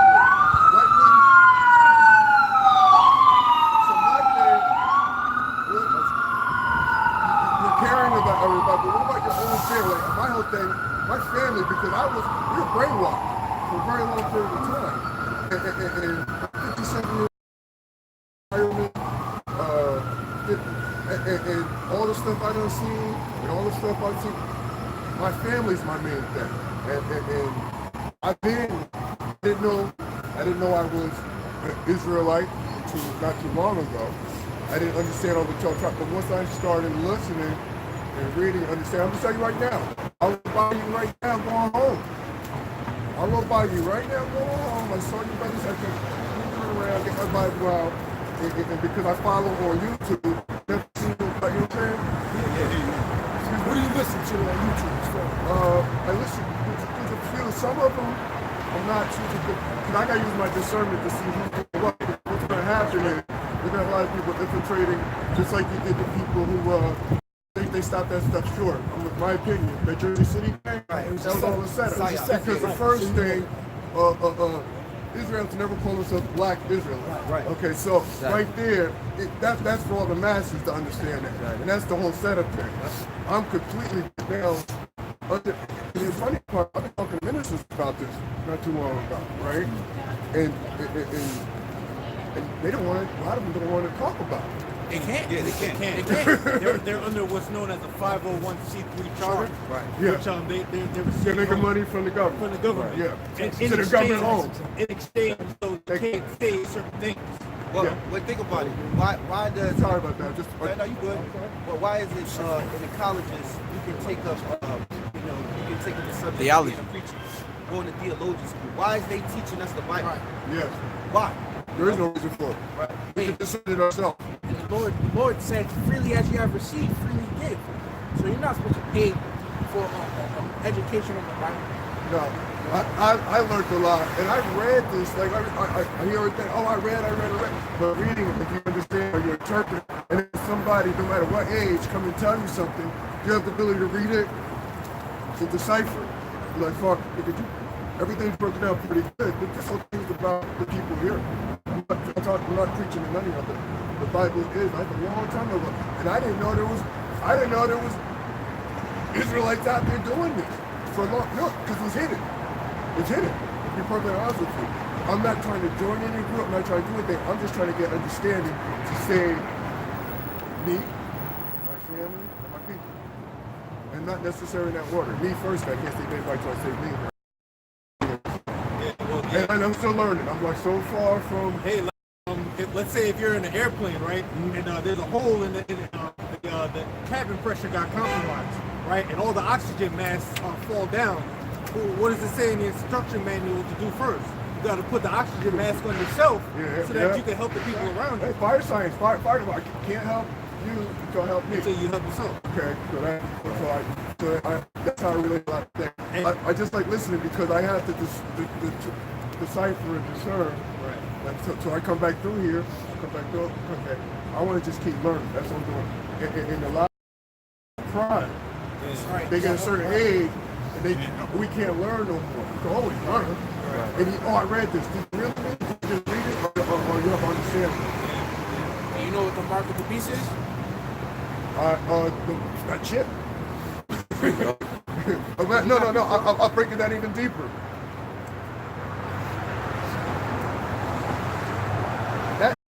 But it's already here. Because you already can't, in there. And I said that a long time ago. So I can see all these things. I'm gonna tell you something the Lord gave me. I'm gonna share something, and I never shared this with nobody. And this is what, it might sound crazy, but I'm gonna share this with you, right? Jehovah's Witness came from my wife and I was there. I swear to God, I don't want to swear to God because I can't. This actually happened. Jehovah's Witness, my wife's gonna be upset. I'm telling you this, but this is true. People think I'm crazy for saying that. So I started getting a real strong feeling connection to God, what's going on, all this stuff, right? So she came to the door, And I asked her a simple question. I said, why did Jehovah's Witness Bible leave certain things out? She got upset. One of them. They walked away to my neighbor's house. I'm going to tell you, whether you believe it or not. The one woman turned around and flashed me and my wife a demon face. The one woman turned around and flashed me and my wife, and I had to ask my wife right there, did you see that? What she mean you flash? What you mean? He turned around. When she turned around, her face turned to a demon. Oh shit. Right next door. There was two people there. The one lady was looking into the door. I think she was a regular person, but the other person right here was not. And when she turned around, she flashed. And the only way I could describe it, her face changed, right? And I told my wife, did you see that? And then she goes, yeah, I did. So I said, so then when I told her, always remember that because we don't remember fighting with spiritual beings. Right. Hey, I got a scripture. I just had to say that. I never, ever shared that in my life with anybody. I never even share with anybody that every once in a while I see demons walk. The Lord allows you to bring you to the truth so that you can see the truth. Because not everybody can recognize and understand what they just saw. You know, you was supposed to really be gulled by that spirit. Matter of fact, this brother, he brought out the scripture where the Lord know how to stop the temptation, deliver the righteous from being tempted. Because also the way that Jehovah's Witnesses do, they actually tempt you, they push that on you. You know, they can't even answer why their Bible missing scripture, but I got a scripture. Now, this is an account with Paul and Silas, right? Paul got locked up with Silas. I read those little messages I read, because I'm trying to understand all, you know. Right. Not understand, trust me, I have a full understanding. I'm trying to wake up. Right. I'm not trying to, I want, you guys are doing. Jeremiah 3 minutes. Oh, I'm sorry, hey, Listen. I'm listening. So Jeremiah chapter 3 verse 15. Right. And I will give you pastors according to my heart. Right. Now, it said, I will give you pastors according to my heart. Now, what heart is that? Because a lot of people think the heart is the muscle in the chest. It's talking about the mind. The Lord said, I'm going to give you pastors according to my mind. Okay. Go ahead. Which shall feed you with knowledge and understanding. Which shall feed you with knowledge and understanding. And that's what the prophets are doing. The prophets, when you watch the videos, the brothers are breaking down the scriptures, giving you that knowledge and understanding. Now somebody get Romans 10 and 1.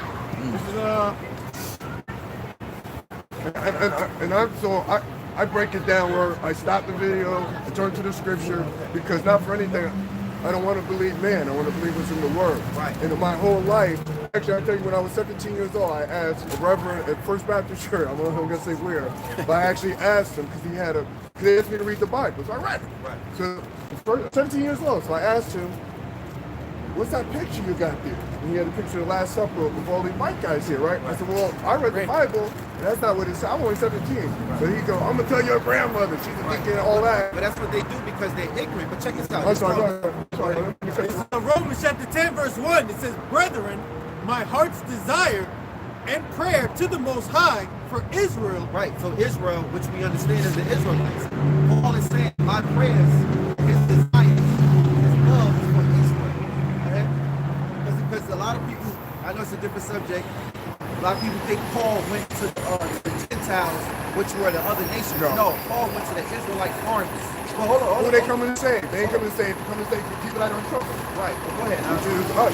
That they might be saved. That they might be saved.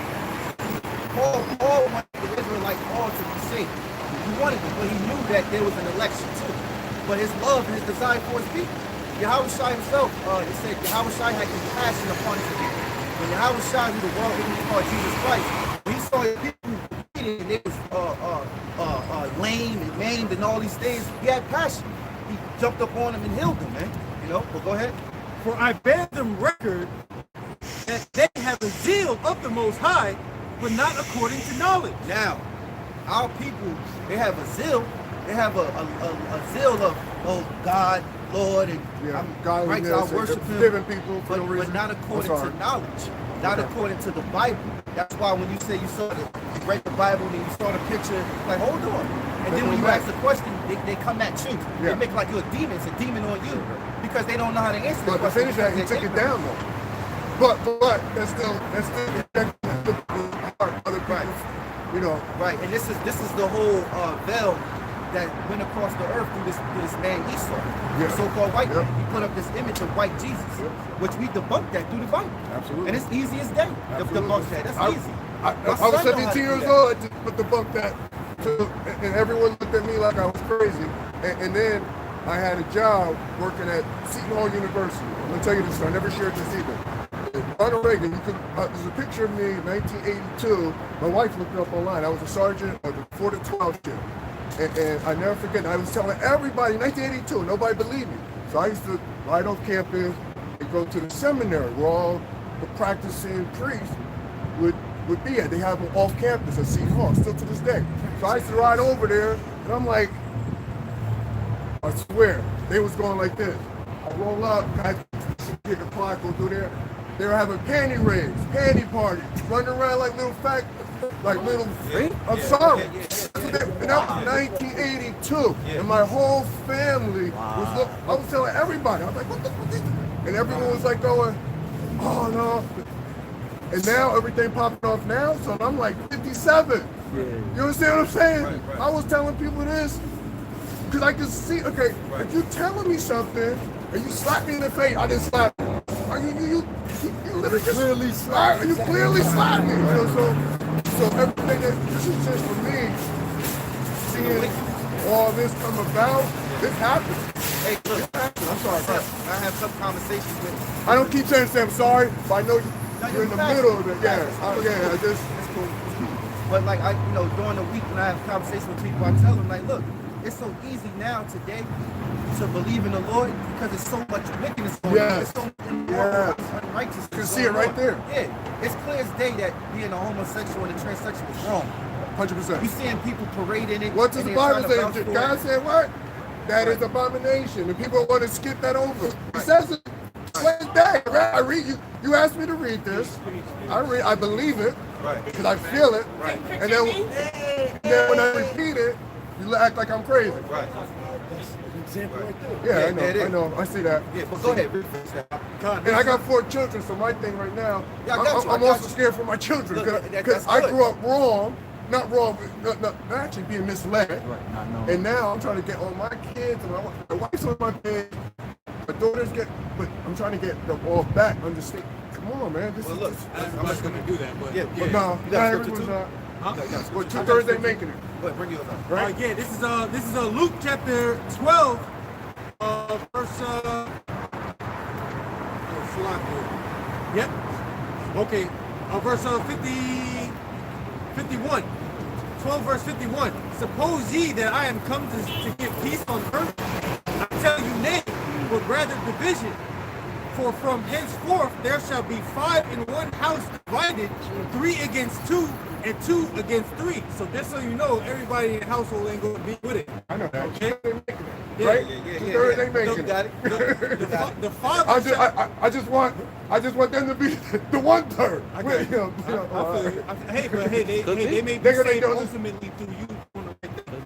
It says the father shall be divided against the son, and the son against the father, the mother against the daughter, and the daughter against the mother-in-law against her daughter-in-law, and the daughter-in-law against her mother-in-law. Just want to bring that out for education for you and the camera as well. Right. Not everybody in the household, as much as you want to, they're not going to get it. It's up to the Lord. No, we don't choose the Lord chooses us. To do the work, understand. Yeah. It's Acts chapter 16, verse 31. And they said, I'll start verse 30. And brought them out and said, Sirs, what must I do to be saved? And they said, believe on the Lord, Yahawashi and Mashiach, and thou shalt be saved, and thy house. That's Read that again, please. Start from that's beautiful right there. That was that. Because this is the situation. Yeah, I want to Paul and Silas was, they was in a prison, jail because they was teaching the word. Okay. But the Lord did something. Okay. You had the keeper of the jail, which is the guy that was, outside making sure they don't get out. Okay. Obviously, we know that he was an Israelite, but this is what Paul said to him because he actually believed after what happened. So go ahead. Acts chapter 16, verse 25 says, and at midnight, Paul and Silas prayed. I'll start with 23 actually. It says, Acts 16, 23. And when they had laid many stripes upon them, they cast them into prison. So Paul and Silas caught stripes. They was getting beat up. You know, they got whipped, you know, for teaching this truth. Showing you that being in this truth, you're going to have to suffer somehow way. Yahawashi, you know, so go ahead. It says, charging the jailer to keep them safely, who having received such a charge, thrust them in the inner prison and made their feet fast in the stocks. Right, so it was a heavy charge that was put upon Paul and Silas, and there was great pressure upon that jailer, the keeper, the one that was making sure they don't get out. So what they did, he went in the jail and cuffed them to the, while they locked up, cuffed them up onto something. Like they do now. So it's like, so anyway, it's basically like, sorry, I'm not being funny, but right. they do that to us now. Right. Because I want you to see the vision. The image, like, they put them inside the cell, and then they cuffed them to something. Inside heavy the cell. chain. So he can't even walk around in the cell and do what he wants. Because that's how that heavy that charge was on, because he was afraid if they would get out. It would be his head if he would get out. But go ahead. Verse 25, and at midnight, Paul and Silas prayed. So they prayed. That's a key thing. That's what you have to do too. Pray unto Yahawah, BaHaSham, Yahawashi. The Most High hears your prayers. The Lord said you receive not because you ask not. So the most important thing that we can do, really the only thing we could do is pray. And do this work as we set up to be prophets and teachers. You know, you got to learn this word. And it just so happen, maybe, if the Lord's willing, by your works, the Lord can have mercy on who you love, who you pray for, come in through you. So we'll go ahead. It says, and prayed and sang praises unto the Most High. And the prisoners heard them. And suddenly there was a great earthquake, so that the foundations of the prison were shaken. And immediately all the doors were opened, and everyone's bands were loosed. So you saw what the Lord did. They prayed and the Lord answered. Sent the earthquake and opened and cracked the chains, man. So go ahead. Verse 27. And the keeper of the prison awakened out of his sleep, and seeing the prison doors open, he drew out his sword and What's going on? Yeah, they were asleep. That makes it even worse. And it says, he drew out his sword and would have killed himself, supposing that the prisoners had been fled. So this guy, he knew that they were scared. He might as well kill himself because they was going to kill him. That's how heavy the charge was upon Paul and Silas. But Paul cried with a loud voice, saying, do thyself no harm, for we are all here. So Paul, look out for him. Do thyself no harm, we're all here. You know, because they couldn't see. So go ahead. Verse 29. Then he called for a light and sprang in and came trembling.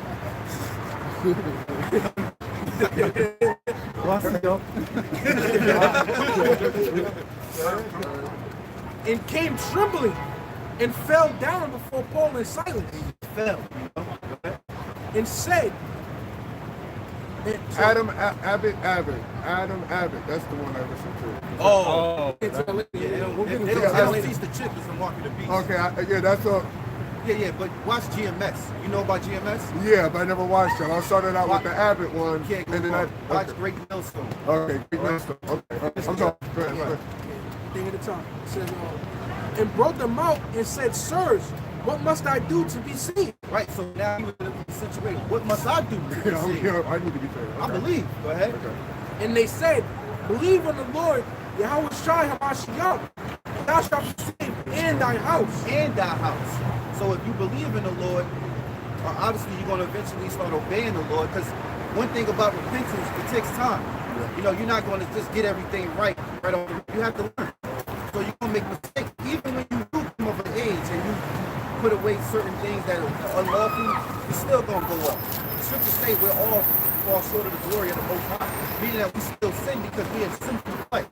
You know, Paul even spoke about that. What I do is what I won't do, what I want to do. I'm trying to give my kids and people better knowledge, because my thing was, we'll go to school, go to trade school, go to man, and I see my kids, worldly, they look good, but spiritually they're starting to fall off. And I'm like, whoa, and this college thing and all this stuff is not, I get it, but no. I'm like, It's hard for me to explain that, but college is it's a brainwashing tool. I'm listening to these people, stuff and all that. You can't talk about. Look, college is meant for your children to be trained Brainwashed. in a way how to be a better American and how to live and basically prosper in this place. That ain't the way the Lord. The Lord said the fashion of this world shall pass away. And the wisdom of this world is foolish. There you go. The wisdom of this world is foolishness for the most time. So whatever you learn in this society, it amounts enough. That's what actually I came through myself understanding that what's all this for? College degrees and all that, it don't mean Jack, end of the day, if their souls are not going to be saved, if I'm going to be here and they're going to be there, then that's what's that mean? Right. You know, so. Got one more thing, right? This is Job chapter 1, verse 9. Then Satan answered the Lord and said, does Job fear the Most High for naught? Hast thou not made an hedge about him and about his house and about all that he hath on every side? You see that Job also, because of Job, his family in the beginning had a hedge about them. See what I'm saying? Meaning what? They was protected. Now the second that the bet came into play between Satan and the Lord, and that hedge broke off, his whole family got put to death after that. Right? Because they were living wicked, man. What's their own birthday and shit? Yeah. Yeah, birthday parties and crap like that. So see, that's the big thing I have now because I was indoctrinated. We all were indoctrinated. Let's keep that straight. And so this Christmas thing, and then I'm like, for years, I'm like, there's something in the Bible about the trees. You can't cut them down. I'm like, and now your brothers come along. I said, there it is. And now my wife, she got no choice. Now she's following. Now she get it. Now the clothes, now the daughters, myself. I said, so this, but I actually told you got no choice in it. And she do understand that. I said, you know what, man? She yes. And you know the deal, right? I said now, but it's always been like now I got a better. If you're the head and you're not really the real, if you're not really a spiritual leader, you're not of the household, then you're ahead of the devil. That's just my mind. So I had to change myself. I want to ask you, brother, you guys get every Saturday? Yeah, Saturday. Every Saturday here. All right. What time? around 3:30. Yeah, 3:30. Around 3:30. Okay, all right. 3:30, 6:30. We on YouTube as well. You're on YouTube too? Yeah, I remember you say you watch it. Yeah, but I never saw you brothers on it. I watched the Abbott one. I was gonna say something Abbott.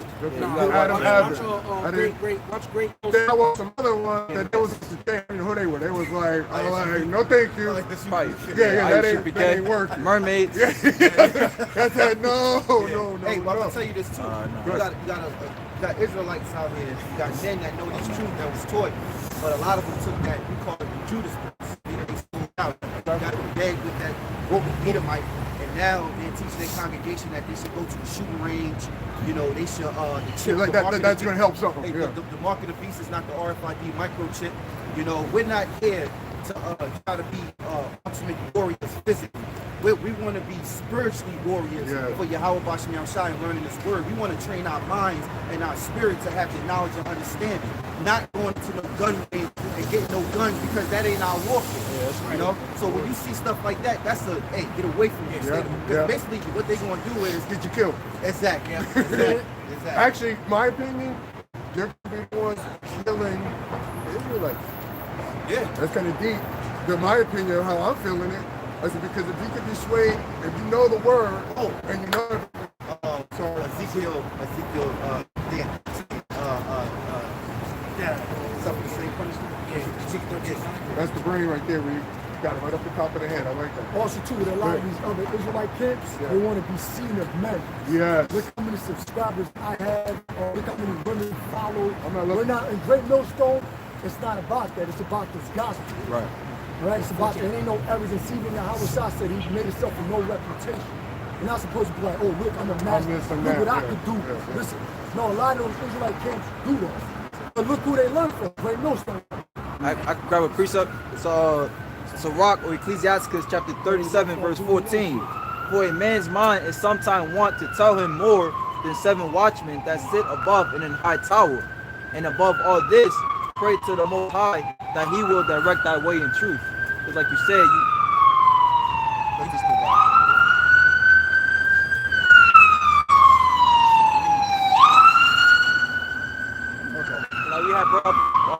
precept in the Bible that says the Most High had to choose you, but you got to put the petition into to the Most High that, like you said, you asking for a discernment so that He will increase your discernment, so that you will know who's teaching the truth. Yeah. You know, I because pray for that. wisdom and knowledge shall be the stability of thy salvation. So that's where you want to go to, who's giving out that right wisdom and knowledge.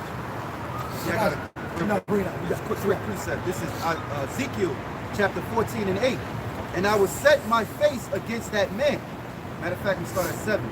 It says, for every one of his house of Israel, or of a stranger that sojourneth in Israel, which separated himself from me, and set up his idols in his heart, and put up the stumbling block of his iniquity before his face, and cometh to a prophet to inquire of him concerning me, I, the Lord Yahawah, will answer him by myself, and I will set my face against that man, and will make him a sign and a proverb, and I will cut him off from the midst of my people, and ye shall know that I am the Lord Yahawah. And if the prophet that be deceived, when he hath spoken a thing, I, the Lord, have deceived that prophet, and I will stretch out my hand upon him, and will destroy him from the midst of my people Israel. And they shall bear the punishment of their iniquity.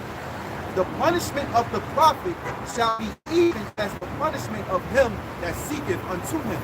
So as we were saying, following those guys, we're going to receive the same judgment that they're going to get from the Lord. You know, following false prophets. Yeah, that's teaching lies.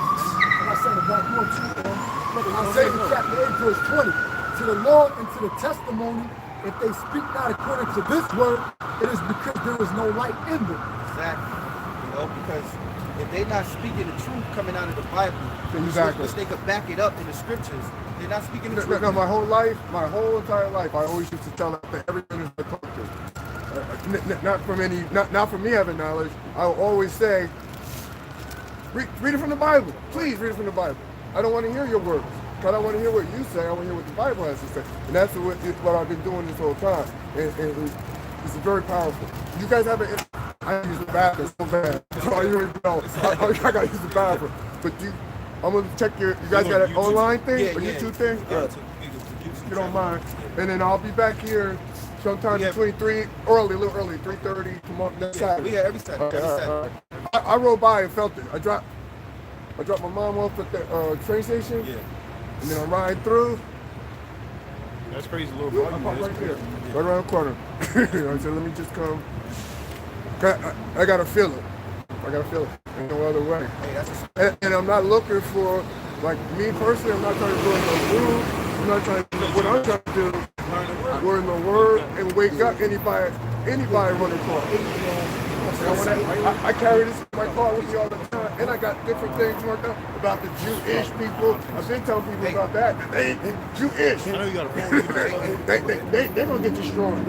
Anyway, go ahead, Charles. It's Acts chapter 8, starting at verse 30. Acts chapter 8 and verse 30. And Philip ran thither to him and heard him read the prophet Isaiah to the eunuch, and said, understandest thou what thou readest? Right, because the guy didn't understand what he was reading. All right, because in order to understand the scriptures, you got to be taught. So go ahead. And he said, how can I except some man should guide me? Yeah, because you can read the Bible and you can have your own personal feelings of what you think it is, but you actually have to be taught in order to understand. Like, for an example, people, the ones in the churches, they don't understand that the Bible teaches, in order to understand the mysteries, you can read stories, that's fine and dandy. You learn from that. But you also, in order to learn the prophecies and the mysteries, you have to read, you have to jump from precept to precept, line from line, here a little, there a little. And that's how you understand prophecy. They don't understand that. And this is why they're not really skillful in scripture. They just go off their own emotions. I've seen that for my whole life with these preachers, and I have a problem going to these churches, and my family used to get on touch. I can't go in here for a clown show. I'm wasting like hours in a clown show. To be honest with you, that's how I felt my whole life. You know, I'm not even, first time I'm sharing this publicly with anybody. It's because now you can't stay in the shadows. You gotta come after. You have to voice. I don't have enough. I have enough knowledge of the Lord, but I'm reading and understanding. I want to put these stories together. I couldn't even name it. I know there's 12 tribes of Israel, but I couldn't name them. Right. You know what I'm saying? You know, Go ahead. That was it on that. This is Romans. Romans chapter 10, verse 13. It says, "For whosoever shall call upon the name of the Lord shall be saved. How then shall they call on him in whom they have not believed? And how shall they believe in him whom they have not heard? And how shall they hear without a preacher?" So there it is. Backing on the scripture. What is it? How shall I learn except some man should guide me, man? How shall I hear this word without hearing it from a preacher, man? You know, so they can ultimately call upon the name of the Lord to change the salvation, man. You know? Also, I got another one. The brother was talking about precept upon precept. Well, that's how you read the Bible, man. I'll hit that. And it says here in Psalm chapter 119, verse 104, it says, "Through thy precepts I get understanding, therefore I hate every false way." You know? Because what? Precept upon precept, line upon line. That's how you piece together the Bible, man. This is one long Harry Potter book, man. That's how you know it too, because I got another scripture to back up. Colossians 1:26. Even the mystery which had been hid from ages and from generations, but now is made manifest to his saints. Was saints are talking about Israelites in general, but it's really going into the elect to have the mysteries and it says open up to understanding. There's a lot of Israelites, their minds ain't open up to this understanding of what this English says, how the two walk together, except they be agreed. So I'm gonna read that again for you. Colossians 1:26. Matter of fact, you should bring yours out. I don't think it was I wasn't. I wasn't. All right, this is Colossians 1:26. Even the mystery which had been hid from ages and from generations, but now is made manifest to the saints. Saints go back to all these people on the sign right here, right? Okay, Israelites, right? But saints could also mean too the elect. Those that the Heavenly Father open up their understanding to understand this truth. Not every Israelite is going to get this truth. Because somebody could grab Amos 3:3, you know, you could bring that out. Yeah, because those scriptures has always been around for thousands of years. You know, these same very words have been around for all those years, but here it is, through the Lord, open up our understanding. Now, when you read it in the scriptures, it's all plain as day. It's like, how come we didn't discover this before? It's like been like last 2 years for me. It's been like awakened. I'm like, but a lot of the things that I was talking about, that the Lord must have been putting them on me. I've been against the organized religion for a long time. You're not preaching what. This is not a religion. This is not a religion. It's not. That's right. That's right. I do not man-made religion. I do not go with them. None of them. So whenever they come in my face, I always ask them, when was your religion made? And I just say on your religion. 16 what? Because that's when it was made. And then people get upset. Because that's the little research I did. I said, what's the religion it is? There is no religion to me. As the young people say, that's fact. But what we're saying is that somebody can grab Isaiah 6 and 9 too, but what we're saying, everybody's not going to understand this. No. Just because you're an Israelite don't mean you're going to have an open mind to what the truth is. So the brother's going to read the scripture. Isaiah chapter 6, verse 9. I'll start verse 5. It says, "Then said I, woe is me, for I am undone, because I am a man of unclean lips, and I dwell in the midst of a people of unclean lips. For mine eyes have seen the King, the power of hosts. Then flew one of the seraphims unto me, having..." I'll start off. Okay. It says, "Then flew one of the seraphims unto me, having a live coal in his hand, which he had taken with the tongs from off the altar, and he laid it upon my mouth and said, Lo, this hath touched my lips, and thine iniquity is taken away, and thy sin purged. Also I heard the voice of the Lord saying, Whom shall I send, and who will go for us? Then said I, Jeremiah sent me. And he said, Go and tell this people, Hear ye indeed, but understood not, and see ye indeed, but perceive not." So you can hear this all day long, but if the Lord don't open your mind to understand this truth, you're not going to get it. This is going to be like duller hearing. You're not going to be sharp to listen. That's why the elect are going to have a what you call a quickening spirit. Somebody could grab that too. John 16:63. We're going to have a quick understanding. Everybody can't get there. All these other Israelites out there, they might teach that you're an Israelite or what tribe you come from, but they're not going to really go into the breakdown. World War III, famine, okay, mark of the beast, like microchip. They're not going to go into that. All right, the Lord said, the Apostle Paul said, I have shut not to declare the gospel, meaning you can't hold nothing back. If you're going to say something, you better be about it. And GreatMillStone speaks everything that the scripture says. Right. You know? And also, too, just the back. Revelations. Let me just look around this corner. Hold on.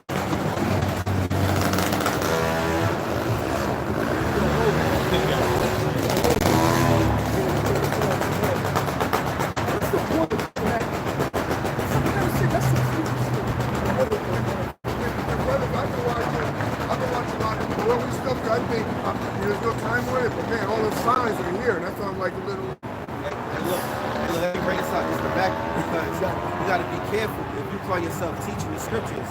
Okay. You know, you got to be very careful.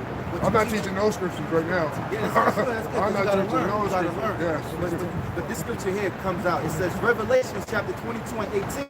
For I testify unto every man that heareth the words of the prophecies of this book. If any man shall add unto these things, the Most High shall add unto him the plagues which are written in this book.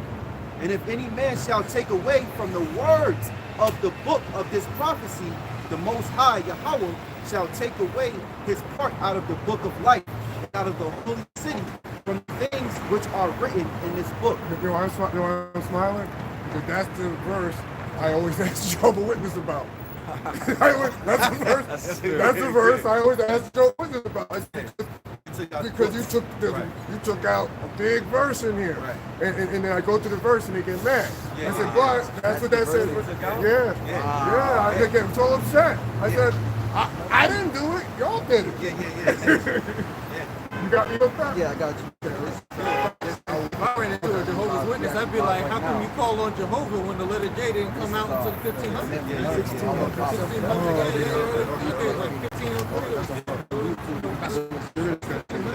2 Peter chapter 3 verse 16, as also in all his epistles, speaking in them of these things, in which some things hard to be understood, which they that are unlearned and unstable rest, as they do also the other scriptures unto their own destruction. Yeah, that word rest means wrestle.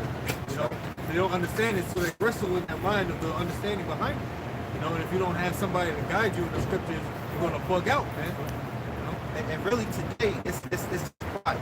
A lot of guys that want to wrestle, they get into the scripture and they want to try to learn it some other way. You can't climb up some other way. The Lord set up men to actually listen to and follow. Like, you know, our elders apostles of GreatMillStone, they've been doing this thing for years. They never stopped or missed a beat, always drilling in prophecies. Now, everything that the prophets were speaking about according to prophecy is coming to pass in 2020. Our elder called this year, who coined this year, the year of prophecy, because prophecies are taking place.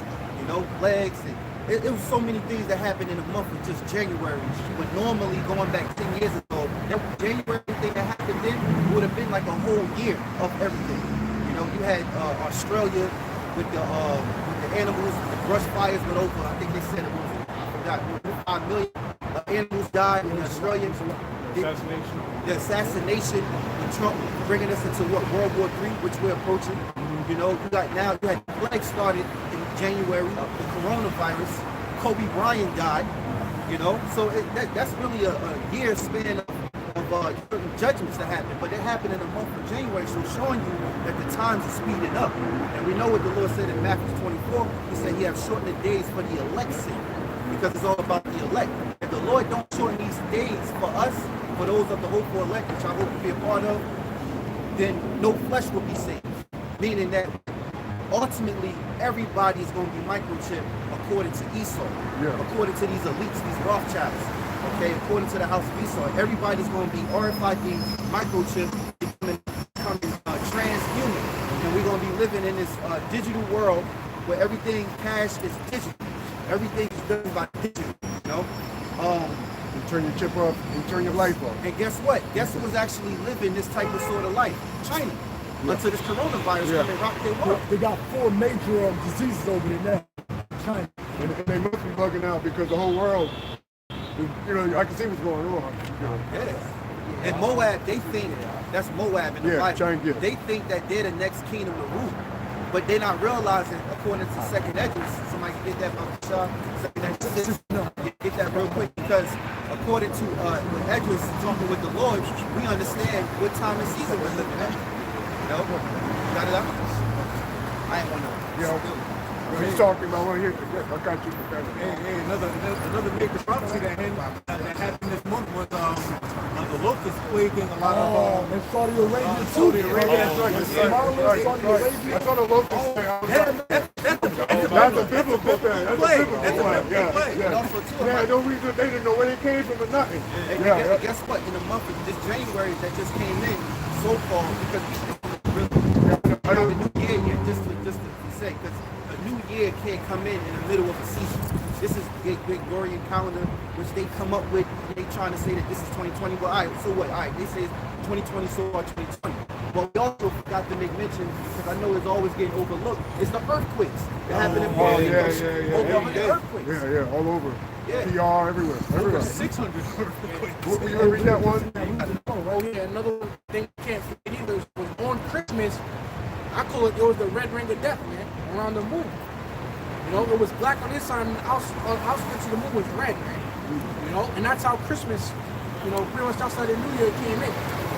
But second Ezra, chapter 6, verse 6 says, then did I consider these things when they all were made through me alone.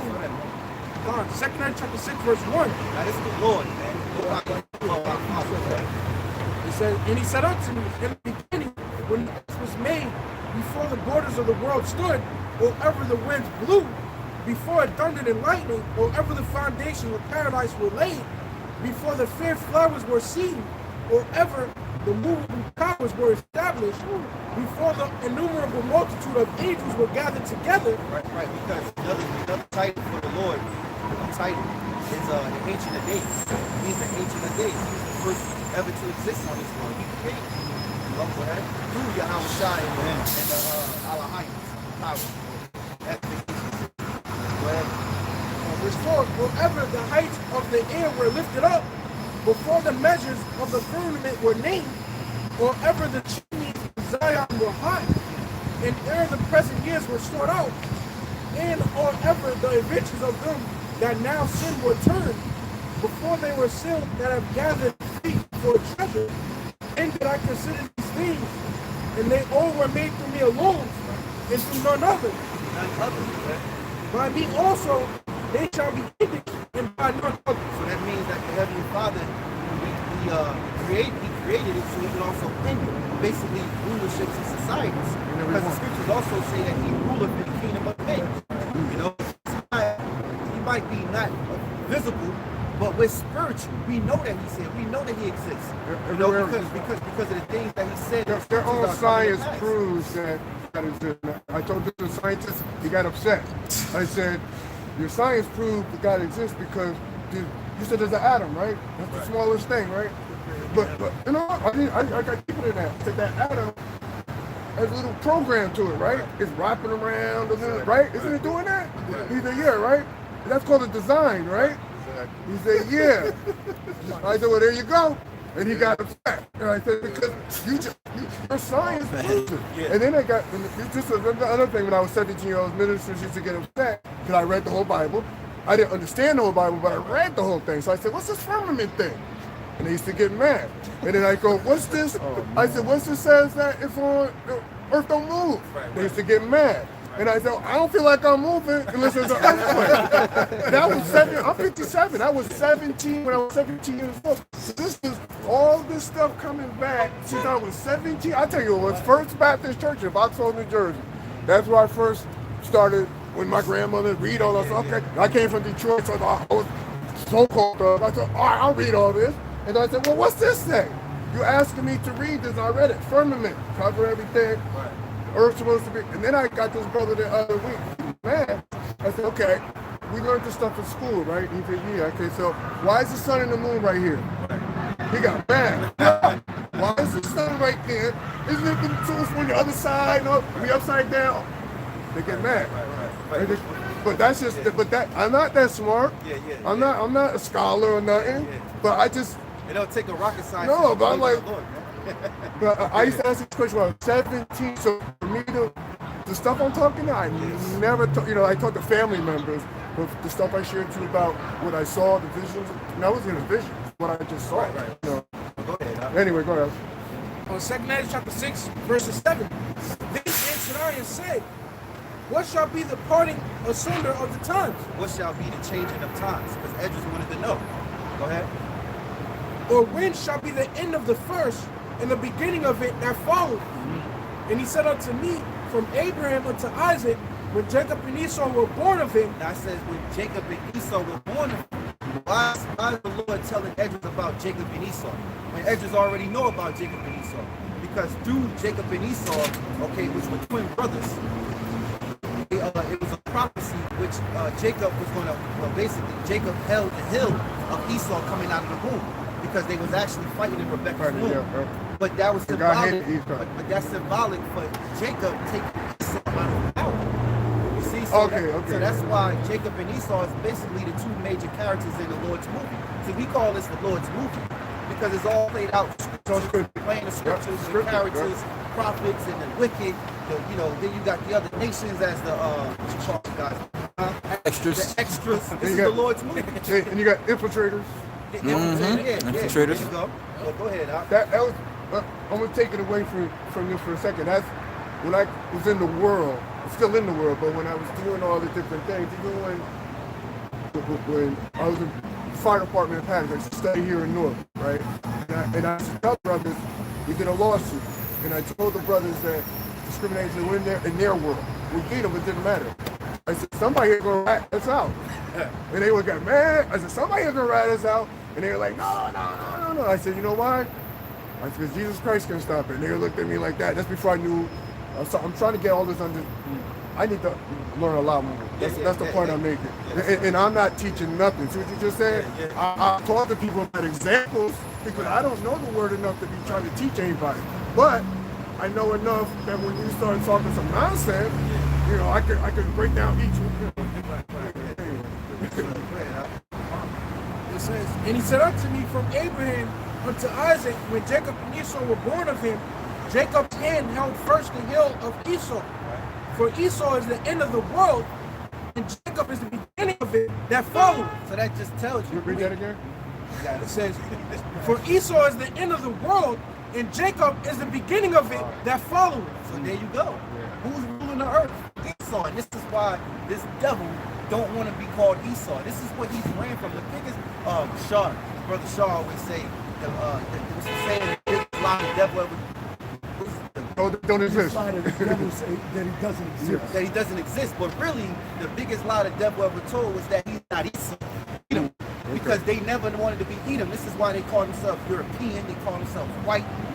Which they're not really the real Europeans because Japheth was in that land before. So, he's Japheth. Who's Japheth? Who's Japheth? Japheth is like the Hawaiians. Okay. Samoans. Yeah. Get the band. Yeah. Who are gospel people too. But Esau, the so-called white man has hid this truth, and now it's done sprung up.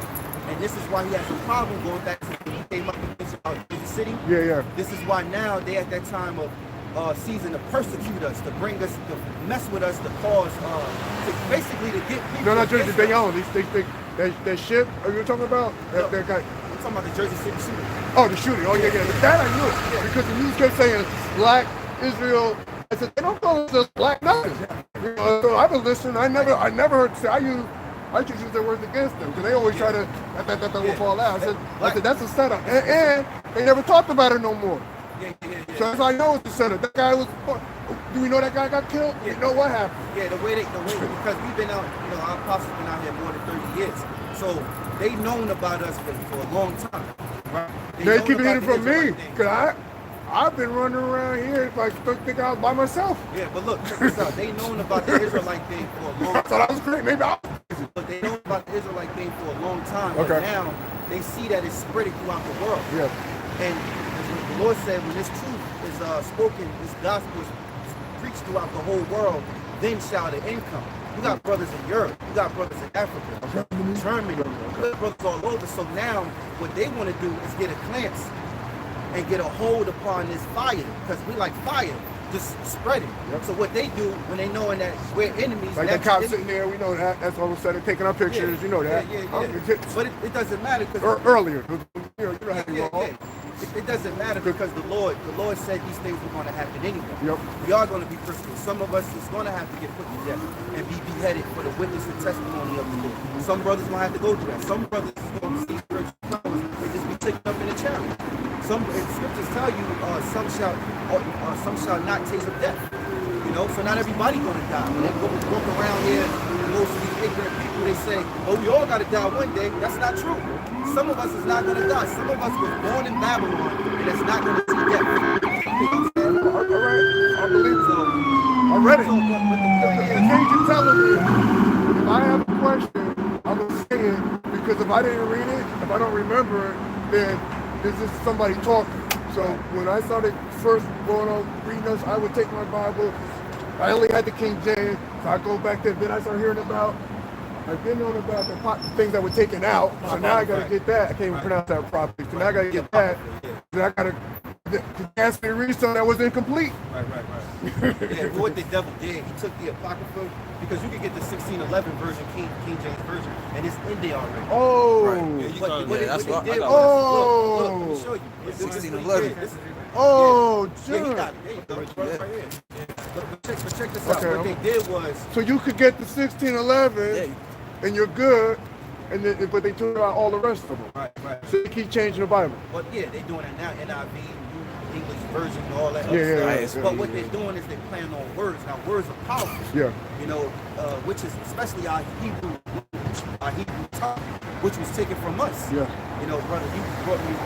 You shall continue Jeremiah. 17 and 4. Because one thing the Lord did to us too, to break us down as a people, because we disobeyed the Lord, was to take away our native tongue, our actual ancient tongue. Yeah, we don't You know, because there's power in the. This is why I'm jumping everything. No, you Stop. good. The Apocrypha, right? The Apocrypha was actually in the Bible. What they did was they had a Bible destruction group that went into the Apocrypha, took this out, and then gave you this. So now when you got these so-called Christians, they be like, what is that? Oh, I don't read that. That ain't the Bible. Yes, it is. All you had to do is do a little history and know that it's in the 1611. Okay. So what are you talking about? And guess what? It's Apocrypha. So you're saying 16, that's the date that you get referred to. Is that what you're saying? That's the Bible, 1611. Yeah, what's that? That's the date that it was put out, like the year 1611. Okay. So they call it the King James 1611. Okay, all right. And then anything after that, they snatch things out, right? That's what you. Yeah. Okay, all right. And check this out. This Apocrypha in the Maccabees, it talks about Alexander the Great. Isn't that who they praise? Yeah, that's who they praise. So isn't that, But they want it in there because it'll match up. exactly. Okay, Then you yeah. start linking things up. Yeah, and match you it. go, whoa. Yeah. Oh, you the Edomites. Oh. So we just read Esdras. This is the end of the world. Next up is Jacob. So that means when Esau fall, we got the kingdom, brother. Yeah. We got the kingdom. Good After news. this, Gospel. break Yahawashi down, you know? Because that's, you just said, enlighten, make you feel Make that you way. feel it, yes, sir. Now you enlighten with understanding. So it's like, God, no, fuck the devil, man. Fuck the devil. I do that now automatic, but I get it. You know. Yeah. And also too, there's certain scriptures in the Bible. There's certain in the Old and in the New Testament. The one key to link the Apocrypha with the rest of the scriptures is the Feast of Dedication. Right? So this is St. John chapter 10 verse 22, and it was at Jerusalem, the Feast of Dedication, and it was winter. Now, if you read Leviticus the 23rd chapter, it lists all the high holy days in the scriptures, right? Nowhere in that chapter it tells you about the Feast of Dedication. Where the Feast of Dedication took place was in the book of Maccabees. Underneath the Greeks. Oh, let me hit you with something too. Was it Donald Trump? Was it Donald Trump or was it Obama? When he did the little inauguration, he used the Apocrypha. Yeah, Wisdom of Solomon. They Who did it? Two times Yeah. in a row, right? Who did it? Was it Trump or Obama? Right? Yeah, I think it was Obama. It was Trump. He used the I don't know. Apocrypha. He swore on the Apocrypha. He used the scriptures. Something like that. See, now I got something to share back with my wife because I didn't know. I kept saying Apocrypha, and you know, back this and fighting me. But now I can go. Right. You could actually 1611. I'm gonna go 1611. purchase. Matter of fact, I'm gonna go purchase before I go home and go bam. I'm not trying to be in her face, but hey, look, nobody in pocket at 1611 put a hurting on Jesus Christ because there's no J's in it. The Yeah. J's are actually odds. yeah, yep. So where did this letter J come from?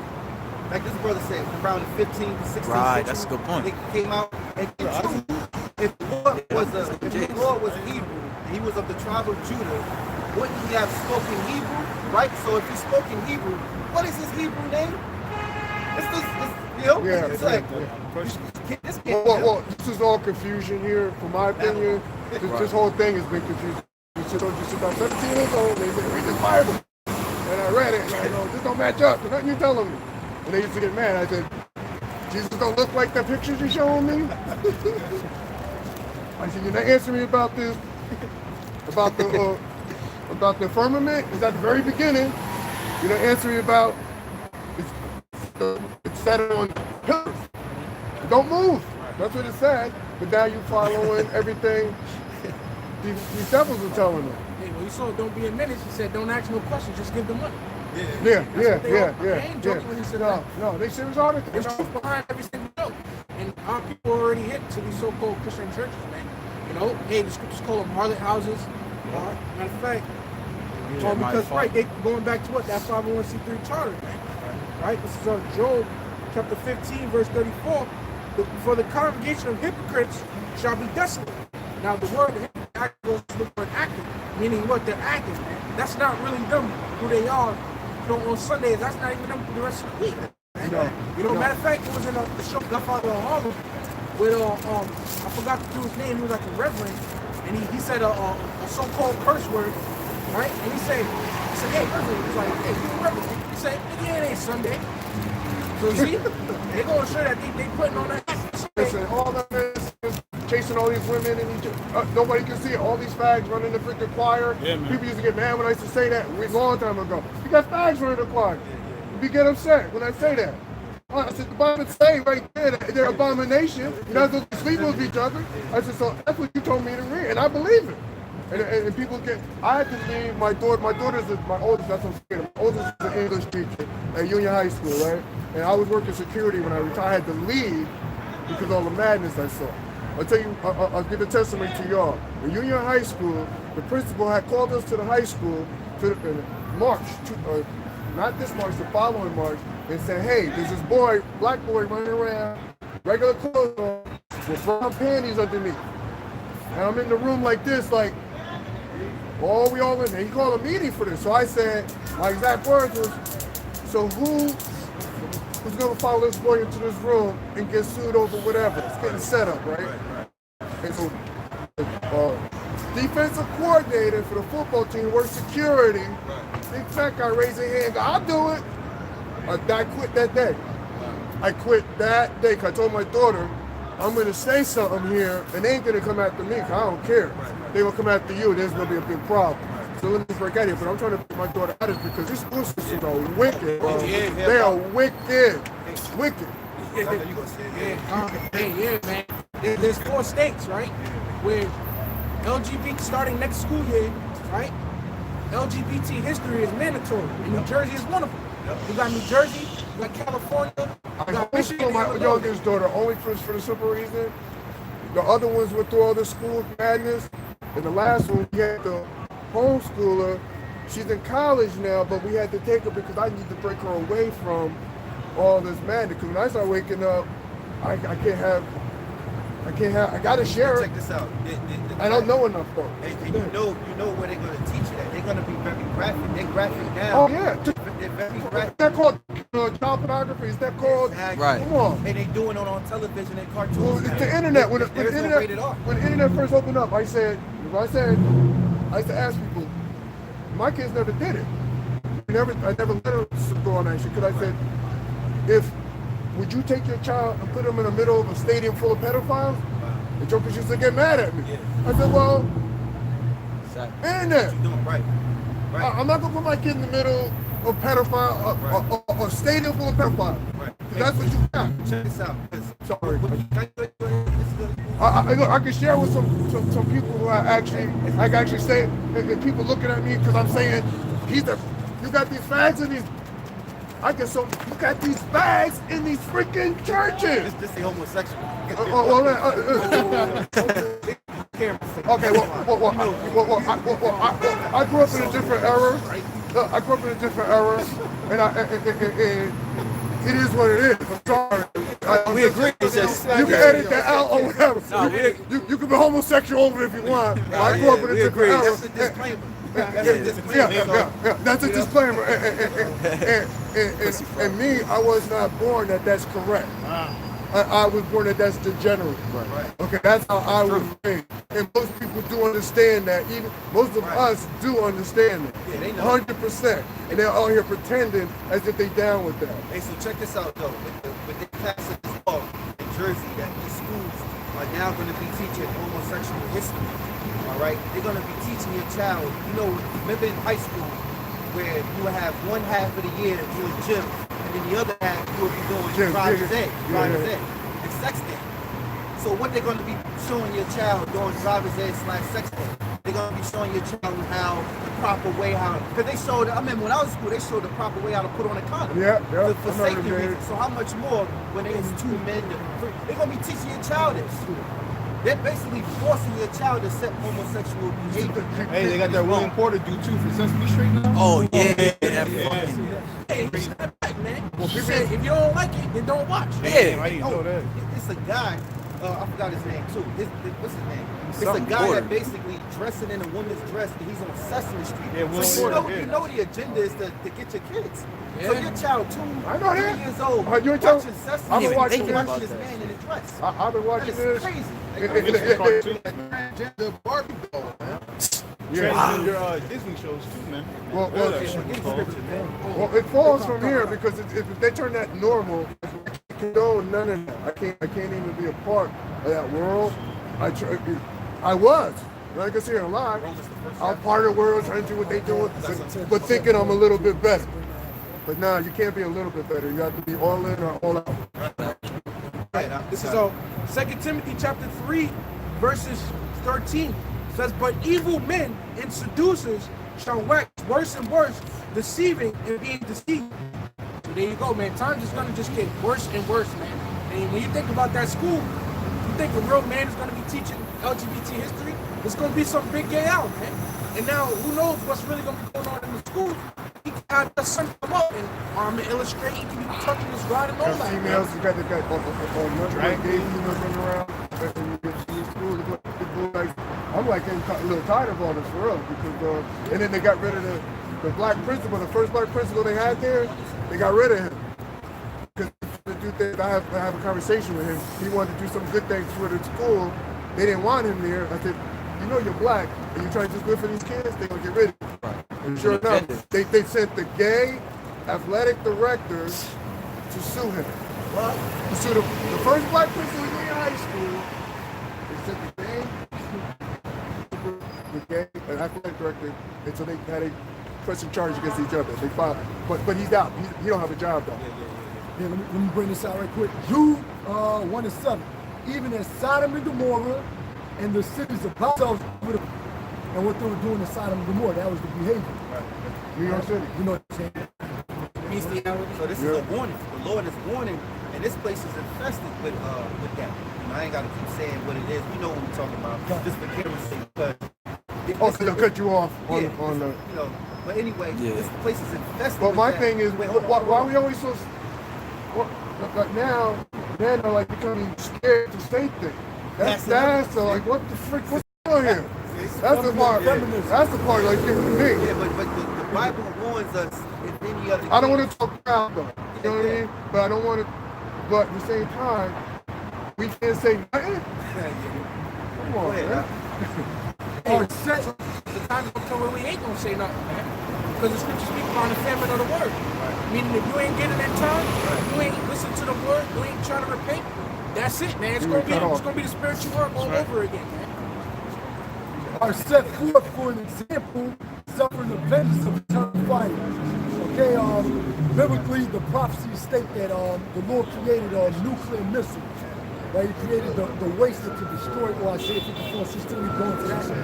Now, there's no such thing as somebody burning in hell forever. That's not biblical. right? You do that, right? Yeah, there's no such thing as hell. What the scriptures actually speak upon is reincarnation. That's you know. I gotta read it. No, you can tell me. I'm gonna go back and study it. That's how you're supposed to do. Yeah, that's how I do. I do it. No disrespect to any man on this planet. So, go back. the way Let me ask you a question. What about when he says lake of fire? Right, that's about? that's called it's gonna be that lake of fire. Okay. So there's no such thing as somebody burning. You're gonna burn forever. And now for all eternity, that's not really the Roman Catholics. But what believe happens? that. But the Lord says the ICBM nuclear missiles are going to create that lake of fire. Meaning this place is gonna be dissolved. You see that right there? That's a nuclear missile have the power to do that. Oh yeah, I can see that. Because when the Lord destroyed Sodom and Gomorrah, he destroyed it with fire and brimstone, right? Yep. Right. These same missiles carry sulfur. Sulfur is hot, all right? How hot does it get you out? Brothers 10 million degrees when it hits. when it hits, all right? But the Lord created nuclear missiles to destroy the wicked. That's how they're going to suffer that vengeance. A nuclear, ICBM nuclear missile. Hey, fuck it, that too. And when John saw the vision, he was in what you would call outer space. We'll be forever after this is all done. Let's say Right, the people. Okay, we got that. But what happens to these devils? They burn. They burn. They go into slavery. Well, get the scriptures out. Get Obadiah. And so happy. As a matter of fact, get Revelation 9 instead of. I'll hold on. You got something? Yeah, I was going to bring up the scripture that you mentioned. So really, the answer to the question is in the scriptures. We can read it. Revelation chapter 20, verse 14. And death and hell were cast into the lake of fire. So here it is. Hell. Right? Exactly. It's a condition. So it's a condition. So death and hell are going to be cast into the lake of fire. Now, if you think about What verse was that? Revelation chapter 14. Now, if you think about hell and how I'm it's just gonna mark it. I'm sorry? I'm just gonna mark it. Okay, no problem. Because the best chapter for me is Revelation 22. That chapter. Yeah, that's good. Because that explains a whole lot. People get upset when they read that too. Right, but when our modern interpretation of hell is this place that's in hell, that's in fire. Now, how do you cast fire with fire? All right, it's kind of like drowning water, so it's not possible. Right, exactly. I got another quick one real quick. This is No problem. You want to hold on to it? Yeah. No, I'm good. Okay. That's all right. This is on Psalms chapter 103, verses 9. It says, "He will not always chide, neither will he keep his anger forever." So if he said you to burn in hell for all eternity, then that means he kept his anger forever. You know what I'm saying? The Lord is not always going to be upset with us. There's going to come a point where he's going to forgive us for our sins. If you throw you into hell and you burn it for all eternity, don't that mean he's keeping his anger forever? what happens to the This Obadiah verse 18 is talking about Esau's so-called life. Oh, wait. Before that, get Revelation 13 and 9. 13 9. Let me get that pen. Sorry. This is Revelation 13, verse 9. It says, "If any man have an ear, let him hear. He that leadeth into captivity shall go into captivity. He that killeth with the sword must be killed with the sword. Here is the patience and the faith of the saints." Patience and the faith of the saints. Somebody get Isaiah. What's that? That was Revelation 13 and 9. No problem. And that's a trusting process too. You know what I'm saying? Because a lot of our people, they're in a simple mind frame of what we going to do to take the so-called white man down. Nothing. We're going to keep it in here, keep teaching the word, and wait patiently for the Lord, man. The scriptures tell us in Zephaniah 3 and 8, wait ye upon the Lord, man. We got to wait for the Lord to bring down the destruction on them.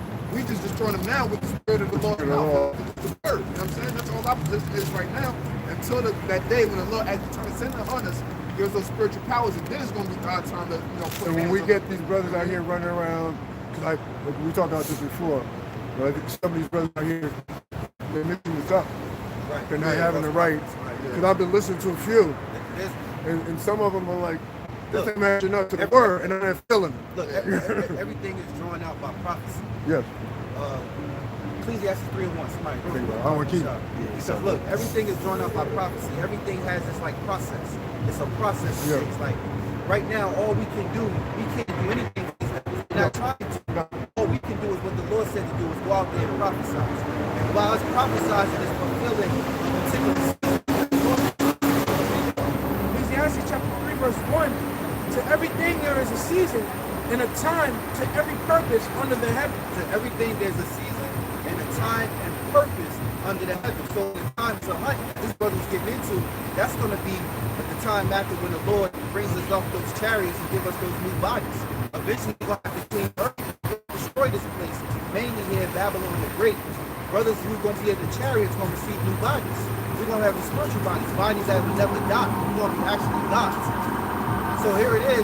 Now you're going to have Edomite still here. That's not here in America. You're going to have other nations, Africans. We're going to have to go through the earth and regulate and get things in order for our kingdom. So they're going to be our slaves. So that goes back to, can you read that again?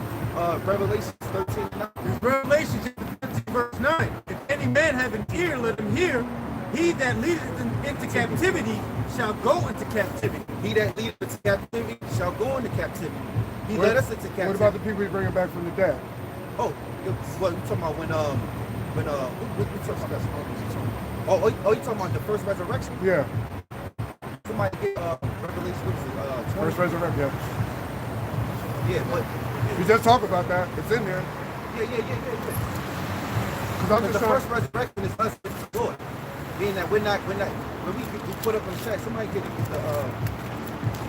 chat. Thessalonians. Revelation 20, Thessalonians 4. It's not pride, bro. Yeah. It's not pride. It's not pride. But with that level, that's that level. That I would look. Bam, here you go. Bam, here you go. Pull the chapters like that, and then when you read them, they match. You know what I'm saying? Because if you're pulling the chapters not matching, it's different. But if you're pulling them and matching, that's power. Somebody read Revelation 20. This Revelation chapter 20, verse 5. But the rest of the dead live not again until 1,000 years were finished. This is the first resurrection. This Revelation chapter 20, starting at verse 4. And I saw thrones, and they sat upon them, and judgment was given unto them. And I saw the souls of them that were beheaded for the witness of Yahawashi, and for the word of Yahawah, BaHaSham Yahawashi, and which had not worshipped the beast, neither his image, neither had received his mark upon the foreheads or in the hands, and they lived and reigned with Yahawashi 1,000 years. But the rest of the dead lived not again until 1,000 years were finished. This is the first resurrection. Right. Which is really when the Lord come back, the men of the Lord, the elect, we're going to live with Yahawashi. We're going to not see death, basically. But the dead, that's going into the other nations. They're not going to live. They're not going to actually live until, they're going to be here, but they're not going to be able to live the life that they want to, according to when we establish our kingdom, right, correctly. And they always teach us about souls, right? We always hear in the Bible. Well, not the Bible, from religion. Souls. Your soul going here. Your soul going there, right? Is that in the Bible? I don't know if it's in there. Like, as far as your soul, like, you're supposed to have souls, right? Wait, scripture say it. That's what they always say. Ecclesiastes I hear 12. from, like, I always tell my kids, don't listen to what the minister's saying, read the Bible and say, but I don't know where that's in there about your soul. That's Everybody's spirit goes up. Ecclesiastes chapter 12. verse 7. Yeah. So Ecclesiastes 12 and 7 says, then shall the dust return to the earth as it was, and the spirit shall return unto the Most High who gave it. Right, I got a precept too. Ecclesiastes chapter 3 verse 19 says, for that which befalleth the sons of men befalleth beasts. Even one thing befalleth them, as one dieth, so dieth the other. Yea, they all have one breath, so that a man hath no preeminence above a beast for all his men. All go unto one place. All are of the dust, and all turn to dust again. Who knows the spirit of man that goeth upward, and the spirit of the beast that goes downward to the earth? So when you die, your spirit goes up to the Heavenly Father who gave it, as we read in Ecclesiastes 12 and 7. And here's what happens after why the Apocrypha is very important. In 2nd Ezra chapter 14, verse 35. For after death shall the judgment come. So when you die, your spirit goes up to the Heavenly Father who gave it, and that's when the judgment comes, right? Now check this out. When we shall live again, I'll read it again. For after death shall the judgment come, when we shall live again. And then shall the names of the righteous be manifest, and the works of the ungodly shall be declared. And you know where it's going to be declared? Back here on earth. Okay? The work of their God. Okay. Yeah, we got it. Ecclesiastes chapter 14, verse 35. For after death shall the judgment come, when we shall live again, and then shall the names of the righteous be made manifest. Where's it going to be made manifest? Here on earth. And the works of the ungodly shall be declared. You know how sometimes? I'll give you an example. In Romans in the chapter, right? You had a blind man, right? And the disciples asked Yahawashi, John 9. John the 9th chapter. John the 9th chapter, and it said, who did sin, this man or his parents, that he was born to be blind, right? And the reason that he was actually born blind was that the Lord could perform a miracle. But the reason why the disciples asked that question is because they had reincarnation in their understanding. Because if you're a baby, how could you have sinned before so that you could be born blind? Now, they asked that because if he was wicked in his past life, his ungodliness would have been made manifest because he came back blind or lame. Where's the reincarnation part? I never heard that. Let's read. I'll read it. I got it. This is St. John chapter 9, verse 1. Wait. St. John chapter 9, verse 1. Yes. St. John chapter 9, verse 1. Okay. And as Yahawashi passed by, he saw a man which was blind from his birth. And his disciples asked him, saying, Master, who did sin, this man or his parents, that he was born blind? I get that. Now, I get that. You get that, right? Okay, I get that.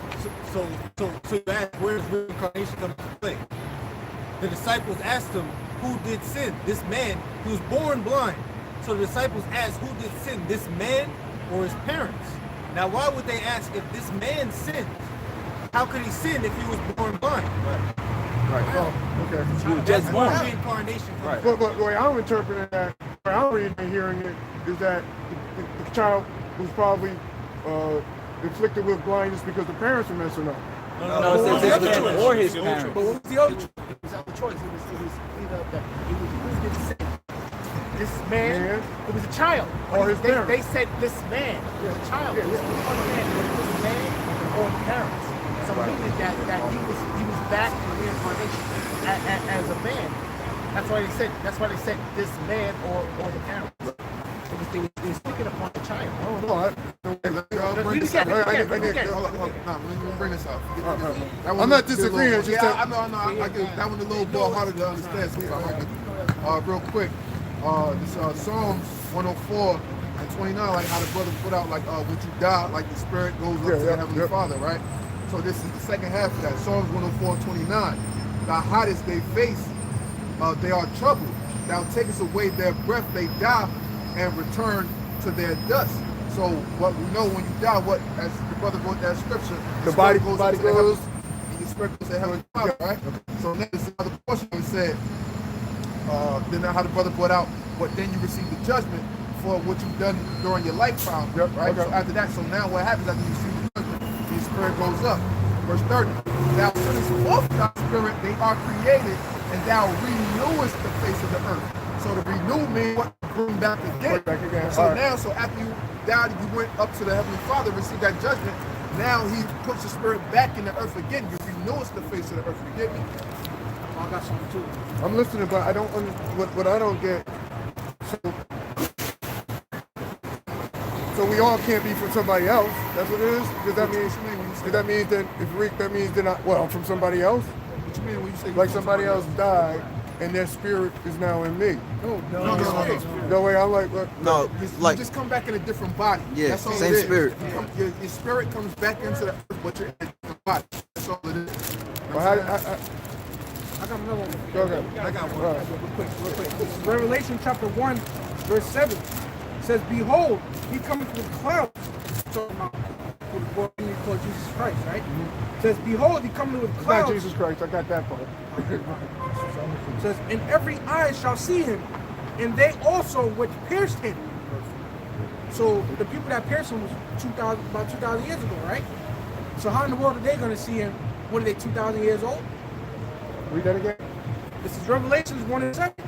Behold, he cometh with clouds, and every eye shall see him, and they also which pierced him. You know what I'm saying? Because they have to come back in reincarnation. Oh, so what? In a hole right now somewhere? Bring it back one more time. Bring it back one more time. Yeah, like you keep saying that, but I don't like. It could be there. Bring it back one more time. One more time. Revelation chapter 1 verse 7. It says, behold, he cometh with clouds. When they talking about the Lord, Yeah, I he got comes back that. with clouds. Yeah, I got that. And then with the chariots, Yeah, outside, got he comes that. back with clouds. Yeah. Yeah. Second return, right? Go ahead. And every eye shall see him, Every eye shall see Everyone, him. no Every doubt. single There's person, no period, doubt. right? Okay. and they also which pierced him. So they was pierced him. So what the brother was trying to say, the Romans pierced him. That was what, 2,000 years 2,000 ago? years ago, yeah. Right? We'll bring it again. It says, behold, he cometh with clouds, and every eye shall see him, and they also which pierced him. So what he's basically saying is how somebody that was living 2,000 years ago can see him at this present time. So these people are the same devils from before. Yeah, We're the same people as well. The prophets, look, check this out. The prophets, Elijah, Jeremiah, all the prophets, you actually see them today. They don't know that they did. We wouldn't know if who we are. Got that That's Job? one thing that the Lord took The away. one Job? Because if we That's did, what I was getting to. right. But That's- the thing is, the prophets in the scriptures are actually here. Some probably were here and went back to the spirit realm. But the brothers that you see, some of these guys could be Ezekiel, could be Isaiah. You know, coming back. So you see the prophets are subject to the prophets. So the only people that can prophesy is the prophets that the Lord created from the very beginning. There's no random people that can come up and just prophesy. Even if yourself, say for yourself, right? You're learning the word, and you might not be a prophet. You might be somebody that believes, but you're not a prophet, so you won't be able to prophesy. Prophecy just means to say before. But you won't be able to teach the way prophets do is over in the corner. You might just be a help. Or you might be someone that just believes and you following the ways of the Lord and get delivered. But the prophets are subject to the prophets. There's no Edomite prophet. They're all Israelites. If there's a brother, No, I got that. No. Yeah. This is St. Matthew chapter 11, verse 11. Verily I say to you, among them that are born of women, there hath not risen a greater than John the Baptist. Notwithstanding, he that is least in the kingdom of heaven is greater than he. And from the days of John the Baptist until now, the kingdom of heaven suffereth violence, and the violent take it by force. For all the prophets and the law prophesied until John. And if ye can receive it, this is Elias, which was for to come. So even Yahawashi right there was telling them of reincarnation. Yeah, that was good. All right. That was hey, jump. And I got another one too. This is Matthew chapter 16, verse 13. When Yahawashi came into the coast of Caesarea Philippi, he asked the disciples, saying, whom do men say that I, the Son of Man, am? And they said, some say that thou art John the Baptist, some Elias, and others Jeremiah, or one of the prophets. See, so they asked the Lord, the Lord asked them, who are people saying that I am? And he said, some of them saying you Jeremiah. So how could he be Jeremiah when Jeremiah was in the BC days? Unless it was through reincarnation, of course. About that Job yet? I got it. That's Yep, this is Job chapter 19. So what you're doing, put all precepts together. Exactly. Adam Abba can't do that. Okay. This is Job chapter 19. I couldn't get the first piece because it was too. Hey, but when we put it on the pieces, you get that the picture. This is Job chapter 19, verse 25.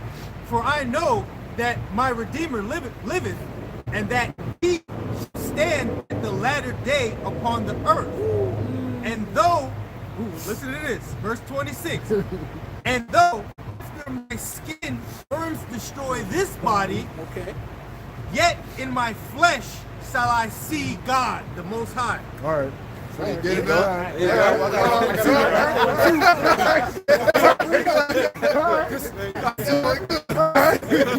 one, this Ecclesiastes. No, it's good. I'm getting it. This Ecclesiastes chapter 4, See, verse 16. you gotta be able to hear. There is no end of all the people, even of all that have been before them. They also that come after shall not rejoice in him. Surely this all is vanity and vexation of spirit. There's no end of all the people on this earth. They come back. It's like the cycle. Like, Okay. you know, hey, check this out. Just, you know, I got it. because wandering minds may, you know, people may try to poke at the truth and say, well, what if you come back and be an ant or something like that? No, it don't work that way. No. The most side, it's like 1 Corinthians 15. Well, first of all, the beast, first of all, we're in control of all that. So there's no way he can turn us into. Right. Right. He made us in charge Right. of all the beasts of the world. Right. So he can turn us into a beast. So that Exactly. don't even make That's no confusion. sense. Yeah. I got something real quick. This is second. Yeah, I can't believe it. Look, I can't. Man. Oh my God. Oh my God. No, I don't care. Good Lord, man. Hey, No, it's good. No, it's all good. Oh my God. I had to pee an hour ago. This is second Esdras chapter 14 and 35. But after death shall the judgment come, when we shall live again. And then shall the names of the righteous. Wait. Back up. Do that again. For after death shall the judgment come, when we shall live again. Wow. There it There is. you go. No, you the first one was like, all right. But now this is all this is another one, small plate, right? This is a No. map. I don't have to be plain, but you have to make sense. But Plain, it plain makes to sense. understand. Yeah, Like I got it. You know what I'm saying? We got it. Yeah, I'm strong. Yeah, I got it. Baby food. Yeah, Baby food. We got it. I got it. Big portion. Look, this is Matthew chapter 19, verse 27. Then answered Peter and said unto him, hey, Peter's talking to Yahawashi, right? Behold, we have forsaken all and followed thee. What shall we have therefore? And Yahawashi said unto them, verily I say unto you, that ye which have followed me in the regeneration, when the Son of Man shall sit on the throne of his glory, ye also shall sit upon the 12 thrones, judging the 12 tribes of Israel. And that's Yahawashi talking to who? The apostles, talking to the disciples. Yeah. He told them, y'all gonna live again. You know? Y'all gonna come back. Because they forsaken their wives, their houses. Yeah, I got that. Right. He said, Lord, what's up? So he told them, listen, in the regeneration, you're gonna be sitting on 12 thrones, judging the 12 tribes of Israel. I ask you one more question. We'll take No, these 12 tribes. No. How'd you match up the tribes to each one of these? Like, where's that? Is that all script? It's all scribble? I know there's 12. Dealing with lands and dealing with locations. Characteristics. Yeah, that's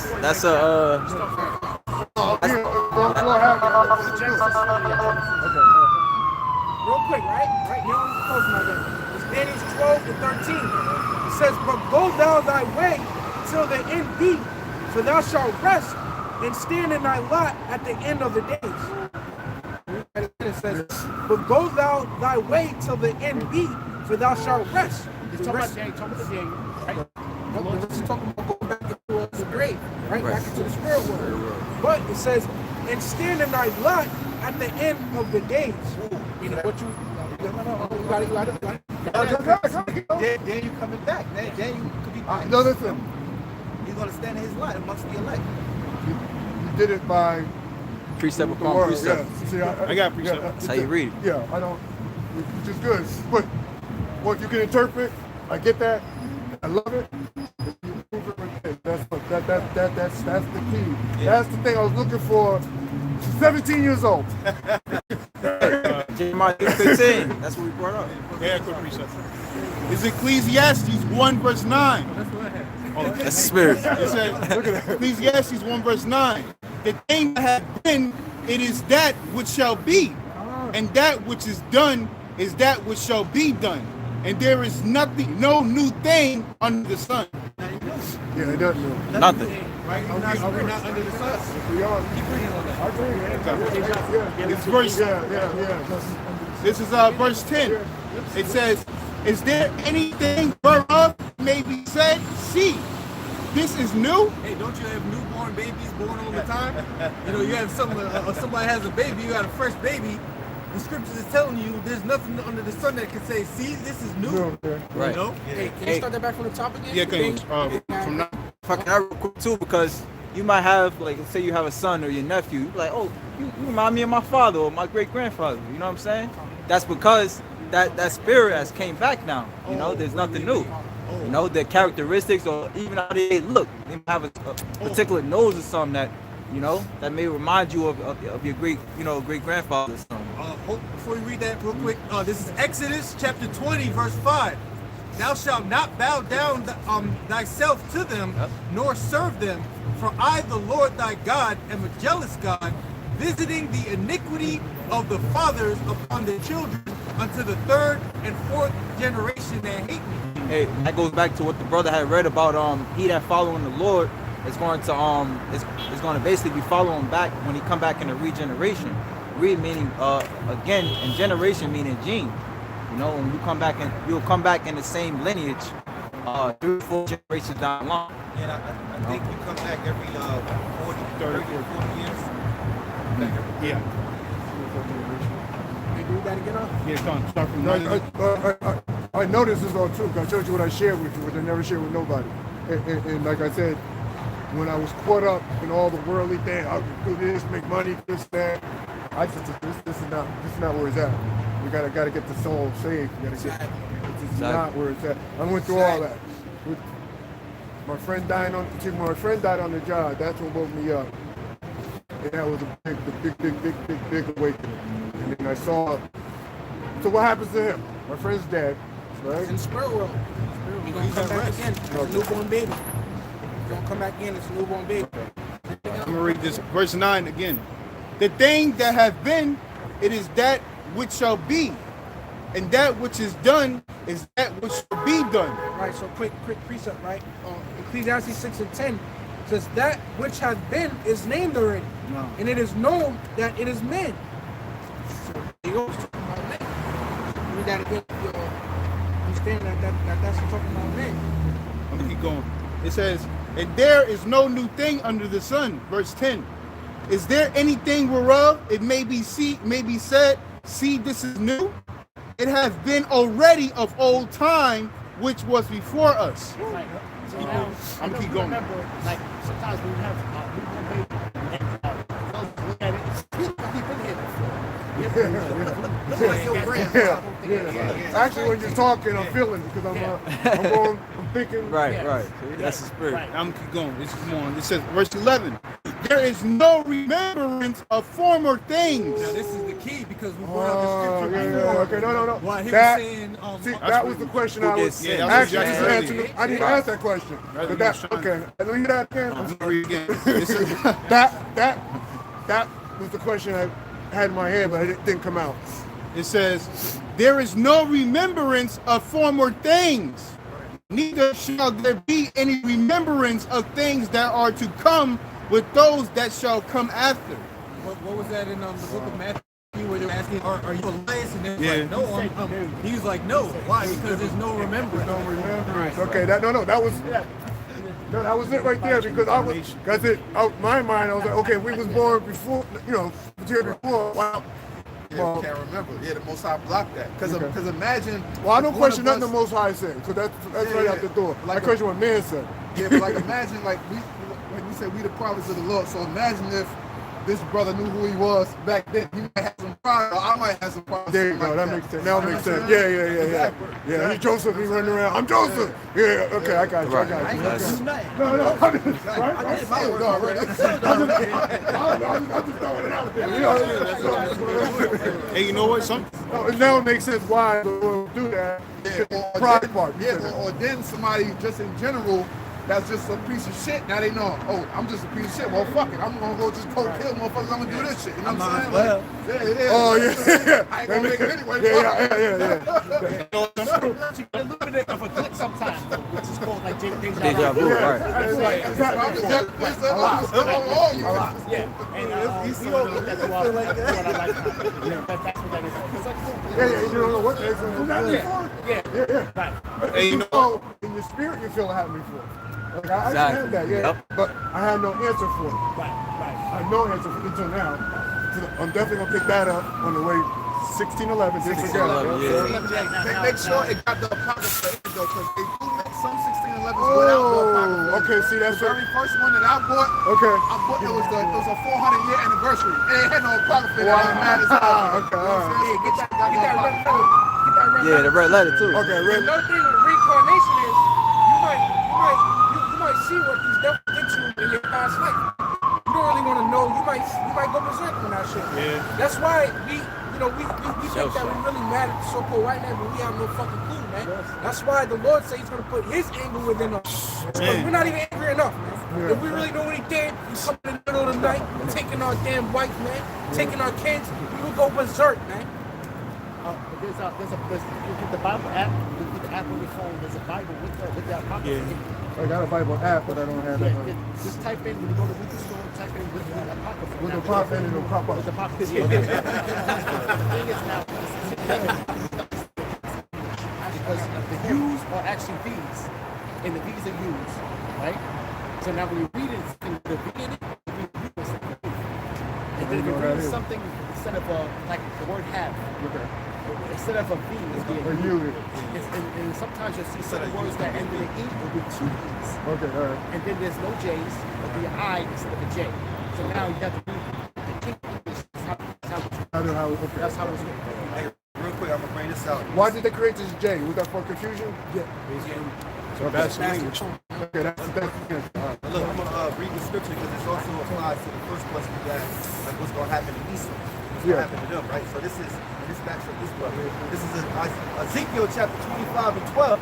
Thus saith the Lord Yahawah, because Edom have dealt against the house of Judah by taking vengeance, and have greatly offended and revenged himself upon them.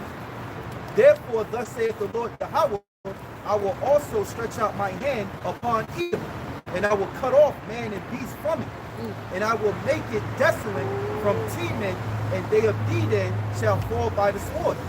And I will lay my vengeance upon Edom by the hand of my people Israel, and they shall do in Edom according to my anger and according to my fury, and they shall know my vengeance, saith the Lord Yahawah. Spirit upon us, man. Take vengeance on evil. Oh man. We, like I said, though, there's no amount of anger, you know what I'm saying, that can amount to what the Lord's going to have to put the Spirit upon us. Okay, we don't feel it. We can't even get that. No, the Lord's going to have to actually put His Spirit upon us, Lord. We can't get that anger without that. Right. Hey, real quick, because you know, So the spiritual anger. Super Hey, Saiyan. look, 'cause, like, you know, you can watching movies and shit, you know, watching movies with your lady friend or whatever the case may be, and then a scene come on, and you be like, oh shit, I don't see that. You be like, hold on, what you supposed to be? That's what y'all teach. But you be like, no, I don't want to see that shit. It's too gruesome.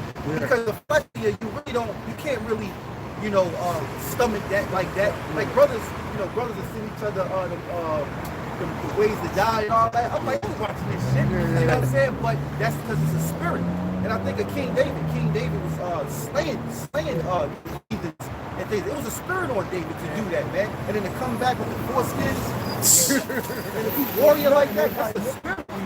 Because think about it, if you go around right now trying to be a serial killer, what they call it, you gotta be really, it's like serial killers. It's a spirit on them, like they don't have no conscience. Yeah, they can just stuff it like, you're gonna start feeling bad. Yeah. You're gonna be like, what the fuck? Yeah. Like, you know what I'm saying? Yeah. There gotta be a spirit on you to be a killer, man. You know? And let me tell you, we got to be wired a certain way.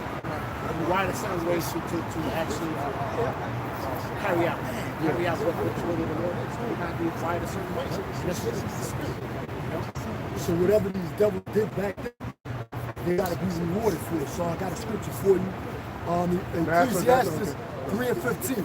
That which hath been is now, and that which is to be hath already been. And BaHaSham, Yahawashi requires that which is past. That's right. Now when you go into Isaiah 14:21, I got that right here. That's spirit right here. You go out. It's Isaiah 14:1. Listen. It says Isaiah 14:1. 14 to 21. 14 to 20. Oh, 21. 20. You're the same It says 21. Prepare slaughter for his children for the iniquity of their fathers. So they got to come back. So if somebody puts in Reincarnation. slavery, they got to pay for it. Their children, they got to children. They got to pay for it. Like there's no end for all the people. They got to come back and serve the punishment on earth. Look at us. Okay, now I got it. You got it, Okay, right? now I got it. Okay, so I'm gonna break it down simple. Not simple, but best I can.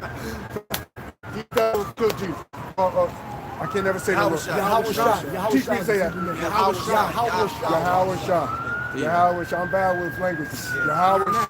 I'm gonna get that. Yahawashi. Okay. So they killed Yahawashi. They murdered him. They murdered him. Okay.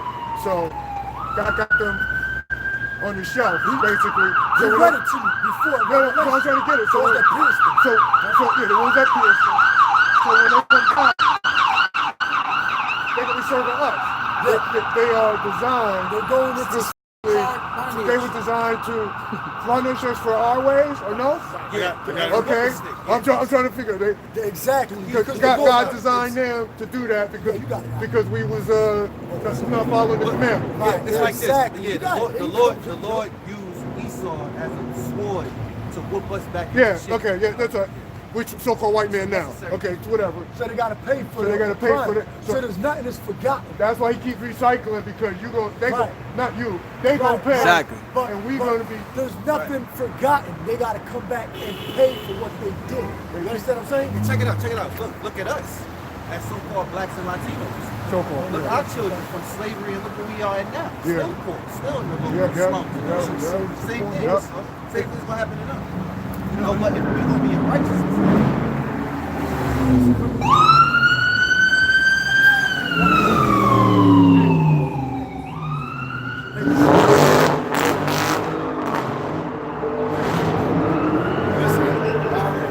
This is a parable that it's about a rich man that it's basically goes into hell.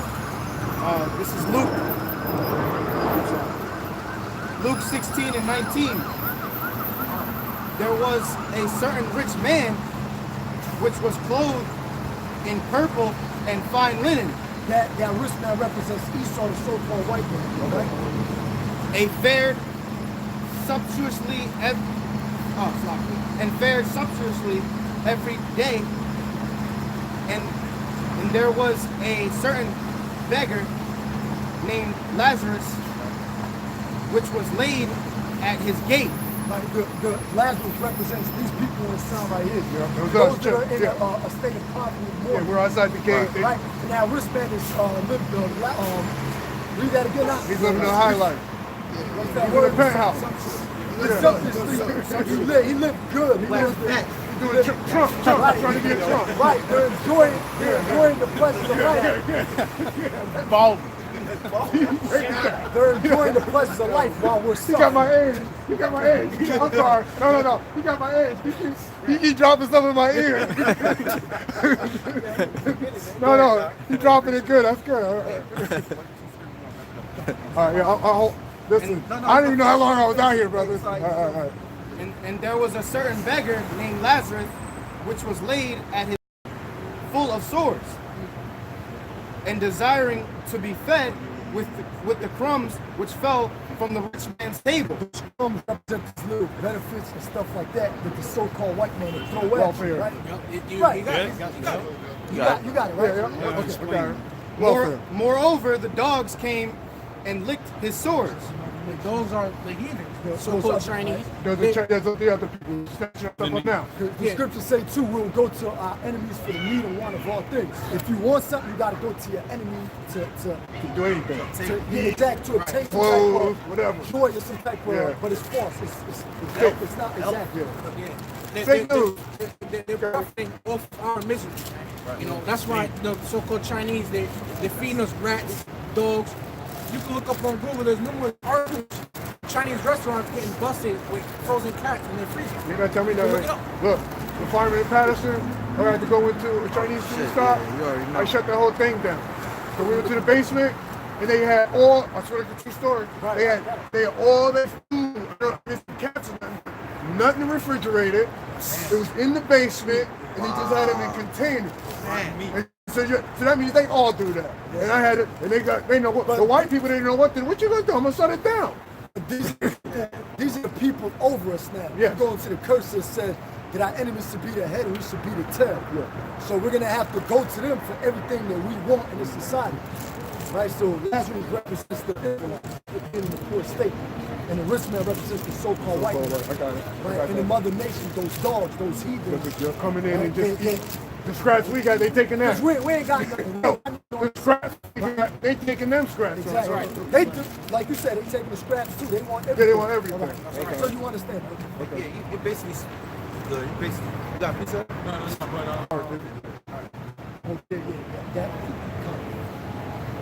I got it. And it came to pass that the beggar died and was carried by the angels into Abraham's bosom. The rich man also died and was buried.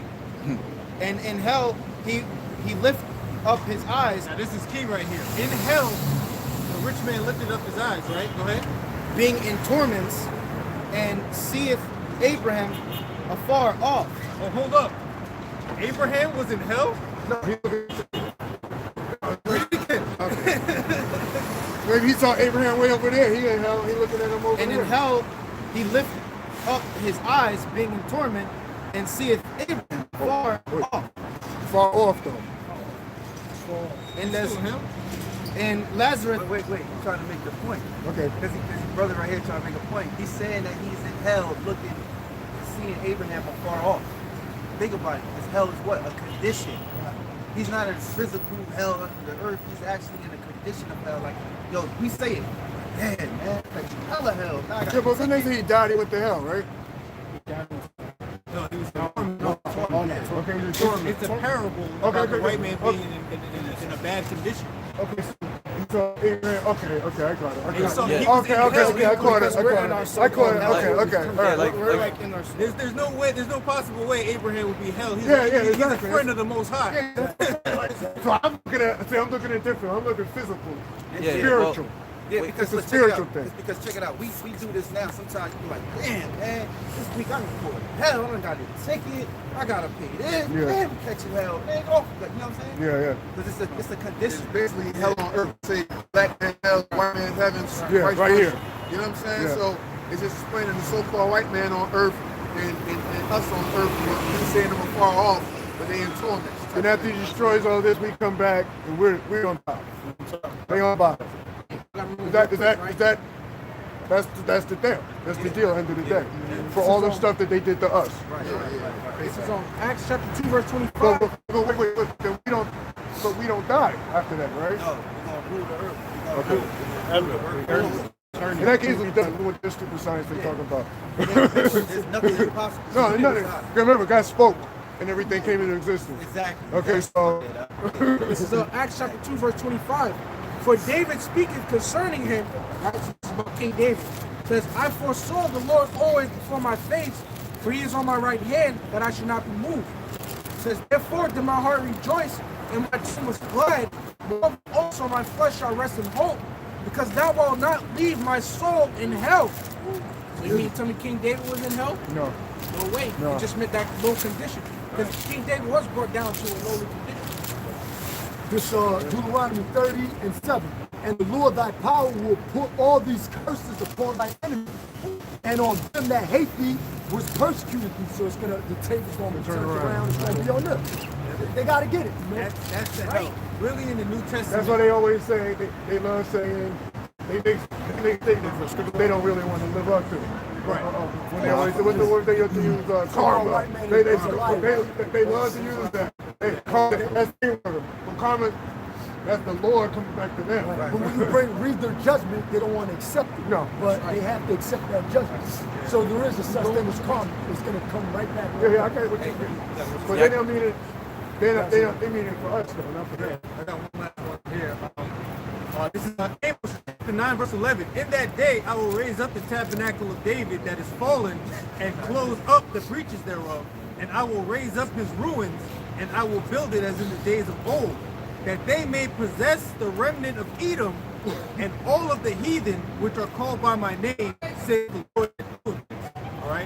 we're going to possess after the Lord brings back the tabernacle of David, which is the northern and the southern kingdom, because there was a split in after Solomon transgressed by messing around with the other by worshiping the gods of his concubines. The kingdom split. He didn't worship him. He allowed them to worship him. Yeah, he was messing with the women. They messed their head up. He got his head all messed up with the Right, women. and they split and divided the kingdom, and that's the preachers. The Lord is going to bring back the northern and southern kingdom, and then we're going to rule together over the remnant of the people, over the nation. So we're going to be in a heavenly state, and they're going to be in a low condition hell state. They're gonna be saying, Yeah, this is still a deal for the hell. All right, this is Jonah chapter 2, verse 1. Then Jonah prayed unto the Lord his power out of the fish's belly, and said, I cried by reason of my affliction unto Yahawah, and he heard me. Out of the belly of hell cried I, and thou heardest my voice. I'm going to show you that it's a condition, because it just in the first verse it says that he was in the fish's belly, and then the second verse said that he was in the belly of hell. I'm going to show you that he was in that condition. You know? Yeah. And I got one. I'm gonna wrap it up with this. This is Ruth, chapter 4, 27. Be of good comfort, O my children, and cry unto the Most High Yahawah, for ye shall be remembered of him that brought these things upon you. For as when your minds go astray from the Most High, so being returned, seek him 10 times more. For he that hath brought these plagues upon you shall bring you everlasting joy again with your salvation. Take good heart, O Jerusalem, for he that gave thee that name will comfort thee. Miserable are they that afflicted thee, and rejoice at thy fall. Miserable are the cities which thy children serve. Miserable is she that received thy son. For as she rejoiced at thy ruin, and was glad at thy fall, so shall she be grieved for her own desolation. For I will take away the rejoicing of her a great multitude, and her pride shall return into mourning. That's the Lord. This is a good chapter, especially starting at verse 1, talks about us going to slavery. And that's what, you know. Right. So the Lord said, be of good comfort, because wow, we got the kingdom. We got the blessing. We got the birthright. You know? So, hey, with that, we want to give all praises to Yahawah, BaHaSham, Yahawashi, BaHaSham, Qadash. Double honors to our apostles and elders and GreatMillStone. Salutations to all the Lord's who for elect. Shalom. Shalom to the brothers on the comments. Shalom.